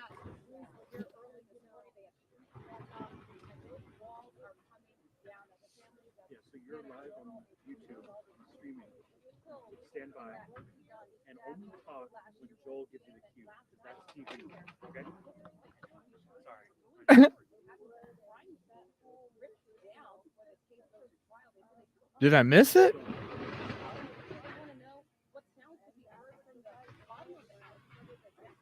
Did I miss it or something?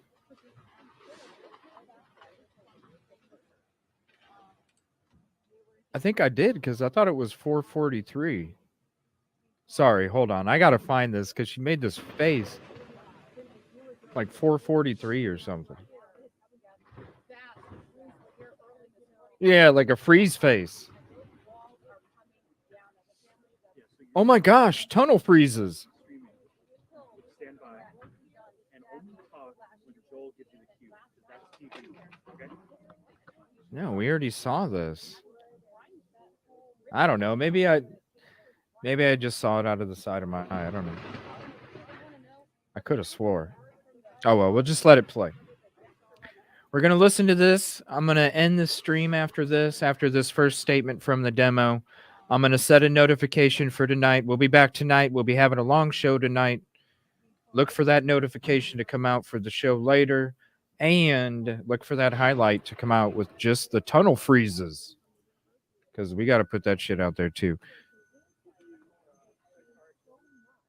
If you missed it, rewind. Make sure once the chat gets loaded up for the replay, you'll definitely be able to collect all the links. And if you want to, I'll just share all the links with you before I end this episode too. We'll do that. Natalie, this demolition started much earlier than we anticipated. You can see behind me there is an excavator and a lot of the house has already started to come down. So I'm just going to step out of the way so that you can see what is going on behind us. Now take a look at that. It looks like half of the home is just in pieces right now. They worked really fast to get that down. Yes, they did. Now it just... That is really loud. If you can hear that, that is all the construction being done. Now, we don't know exactly when this is supposed to wrap. You see why I muted my music? You see why I muted my music?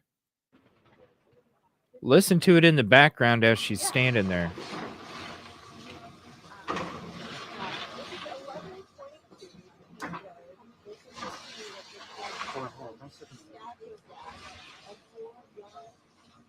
They're saying I can be in place. Okay, I'm not sure if Rob's telling me I can't do this with this camera. He's saying that this live is on YouTube.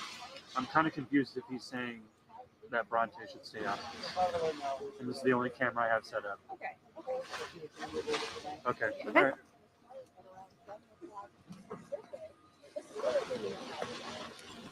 Yeah, I was just confused as what he was asking. I'm sorry. I didn't know if he was. Sorry. Go back up this way a little bit.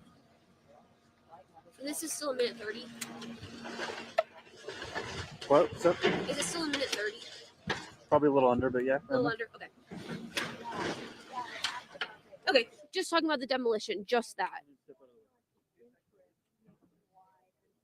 Okay. And then, should I finish the shot off camera?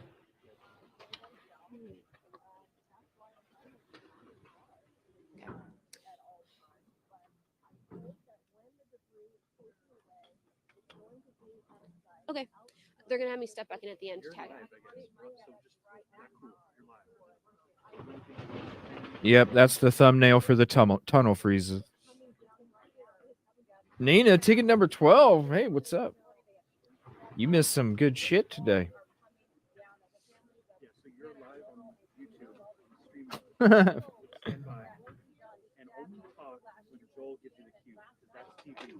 Yeah, they have a lot more wriggle room because with the age of social media has created the sources being more anonymous each day as we go. And that's where the problem is. More people have a voice, which is good, but then that also opens it up to more, more shit like tunnels that go under 1122. It opens up to more of that. So it's a balance. But if you missed, just rewind and we go through it all. I'll share all the links while we're sitting here watching this. I'll drop all the links, all the information that I shared with you guys today when it comes to the proof that there are no tunnels leading to 1122 King Road. So there's 5 links I'm going to share with you guys. Please be patient. 1, 2, 3, 4, 5, 6 links. Natalie, this demolition started much Link earlier 1. than we anticipated. You can see behind me there is an excavator, and a lot of the house has already started to come down. So I'm just going to step out of the way so that you can see. The first one is a video, and the rest of them are links to show you the proof and even documents, okay? All of these 6 links are going to show you the proof that tunnels do not exist and haven't under 1122 King Road. It's proof from university and the city itself. What is going on behind First one's that. a video. Now take a look at that. It looks like half of the home is just in pieces right now. They worked really fast to get that down. Now it just, that is really loud. If you can hear that, that is all the construction being done. Now, we don't know exactly when this is supposed to wrap up today. We just know that it started earlier than expected. Now, we are going to be streaming this demolition online on our app, KXLY Plus, and we are going to be here all throughout our newscast to bring you the latest updates on this demolition. But for now, reporting live in Moscow, Bronte Sorotsky for News Now. All right, and we'll just let it sit there. I'm going to turn my music back on. I'm going to keep dropping these links for you guys. So there's link number 2. The first link was this video when it comes from the University of Idaho discussing everything. So there is the link to that video, and I'm going to continue to drop these documents for you so you guys can have the proof yourself. All right, there's link number 2 on the screen from the city of Moscow. Link number 3. This is from Idaho. Government board meetings, and it's from an archive that shows all of the proof and pictures that the tunnels don't go to 1122. That's from themselves. The next link. And watch out, everybody. That one that I just dropped is 911 pages, but is such a fascinating read. And it's definitely worth doing the homework on because, again, it's proof that there are no tunnels to 1122 King Road. Next link. We're going to drop a couple maps for you.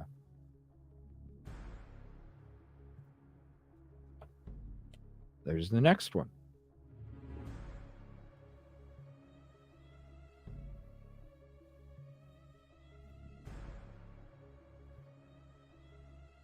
The first two should tell you all you need to know. This is just extra. These are just extra.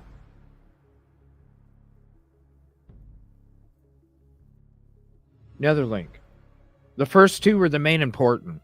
University, the government of Idaho. Next link.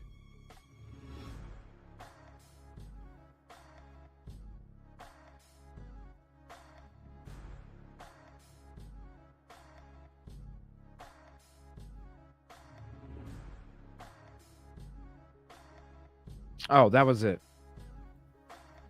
It was 5. So there's the links. Now, if I did miss one, like I said, rewind when we were showing it, because it shows you exactly. There is no freaking tunnels there. You saw that yesterday when they're digging out the foundation. If they were digging out the foundation and there was tunnels there, people, you would have saw chunks of stuff. You saw how deep they were digging the hole. You saw all the drones that were up. Come on. You would see evidence of something. And this is all you need to see anymore. We're moving into 2024. And we are knowing in 2024, no. They do exist in Moscow. But they do not exist at 1122 King Road. And that's what you see. Real footage. All right, everybody. Thank you so much. I appreciate it. I'm going to take a break. Like I said, if you want to help out, I'm going to go through we're going to have a show tonight where we're going to watch all the Q&As from the press conferences in order, and that's it. We're not watching the statements because they can bullshit us all day. They can bullshit us when we're sitting there listening to the questions. But when it comes to the questions, that's what we're going to be paying attention to. How they respond, their movements, the way their eyes squint, how they respond, how quick, how long, the things they're doing with their hands. We're going to be going into all the Q&As, and we're going to listen to it, because I remember when we sat there and we would watch them live, because we watched every single press conference live on my show. And when every time that I sat there and we watched these press conferences, I'm sitting there going, these are great questions. Why are they not answering these questions? These are legitimate questions. What's wrong?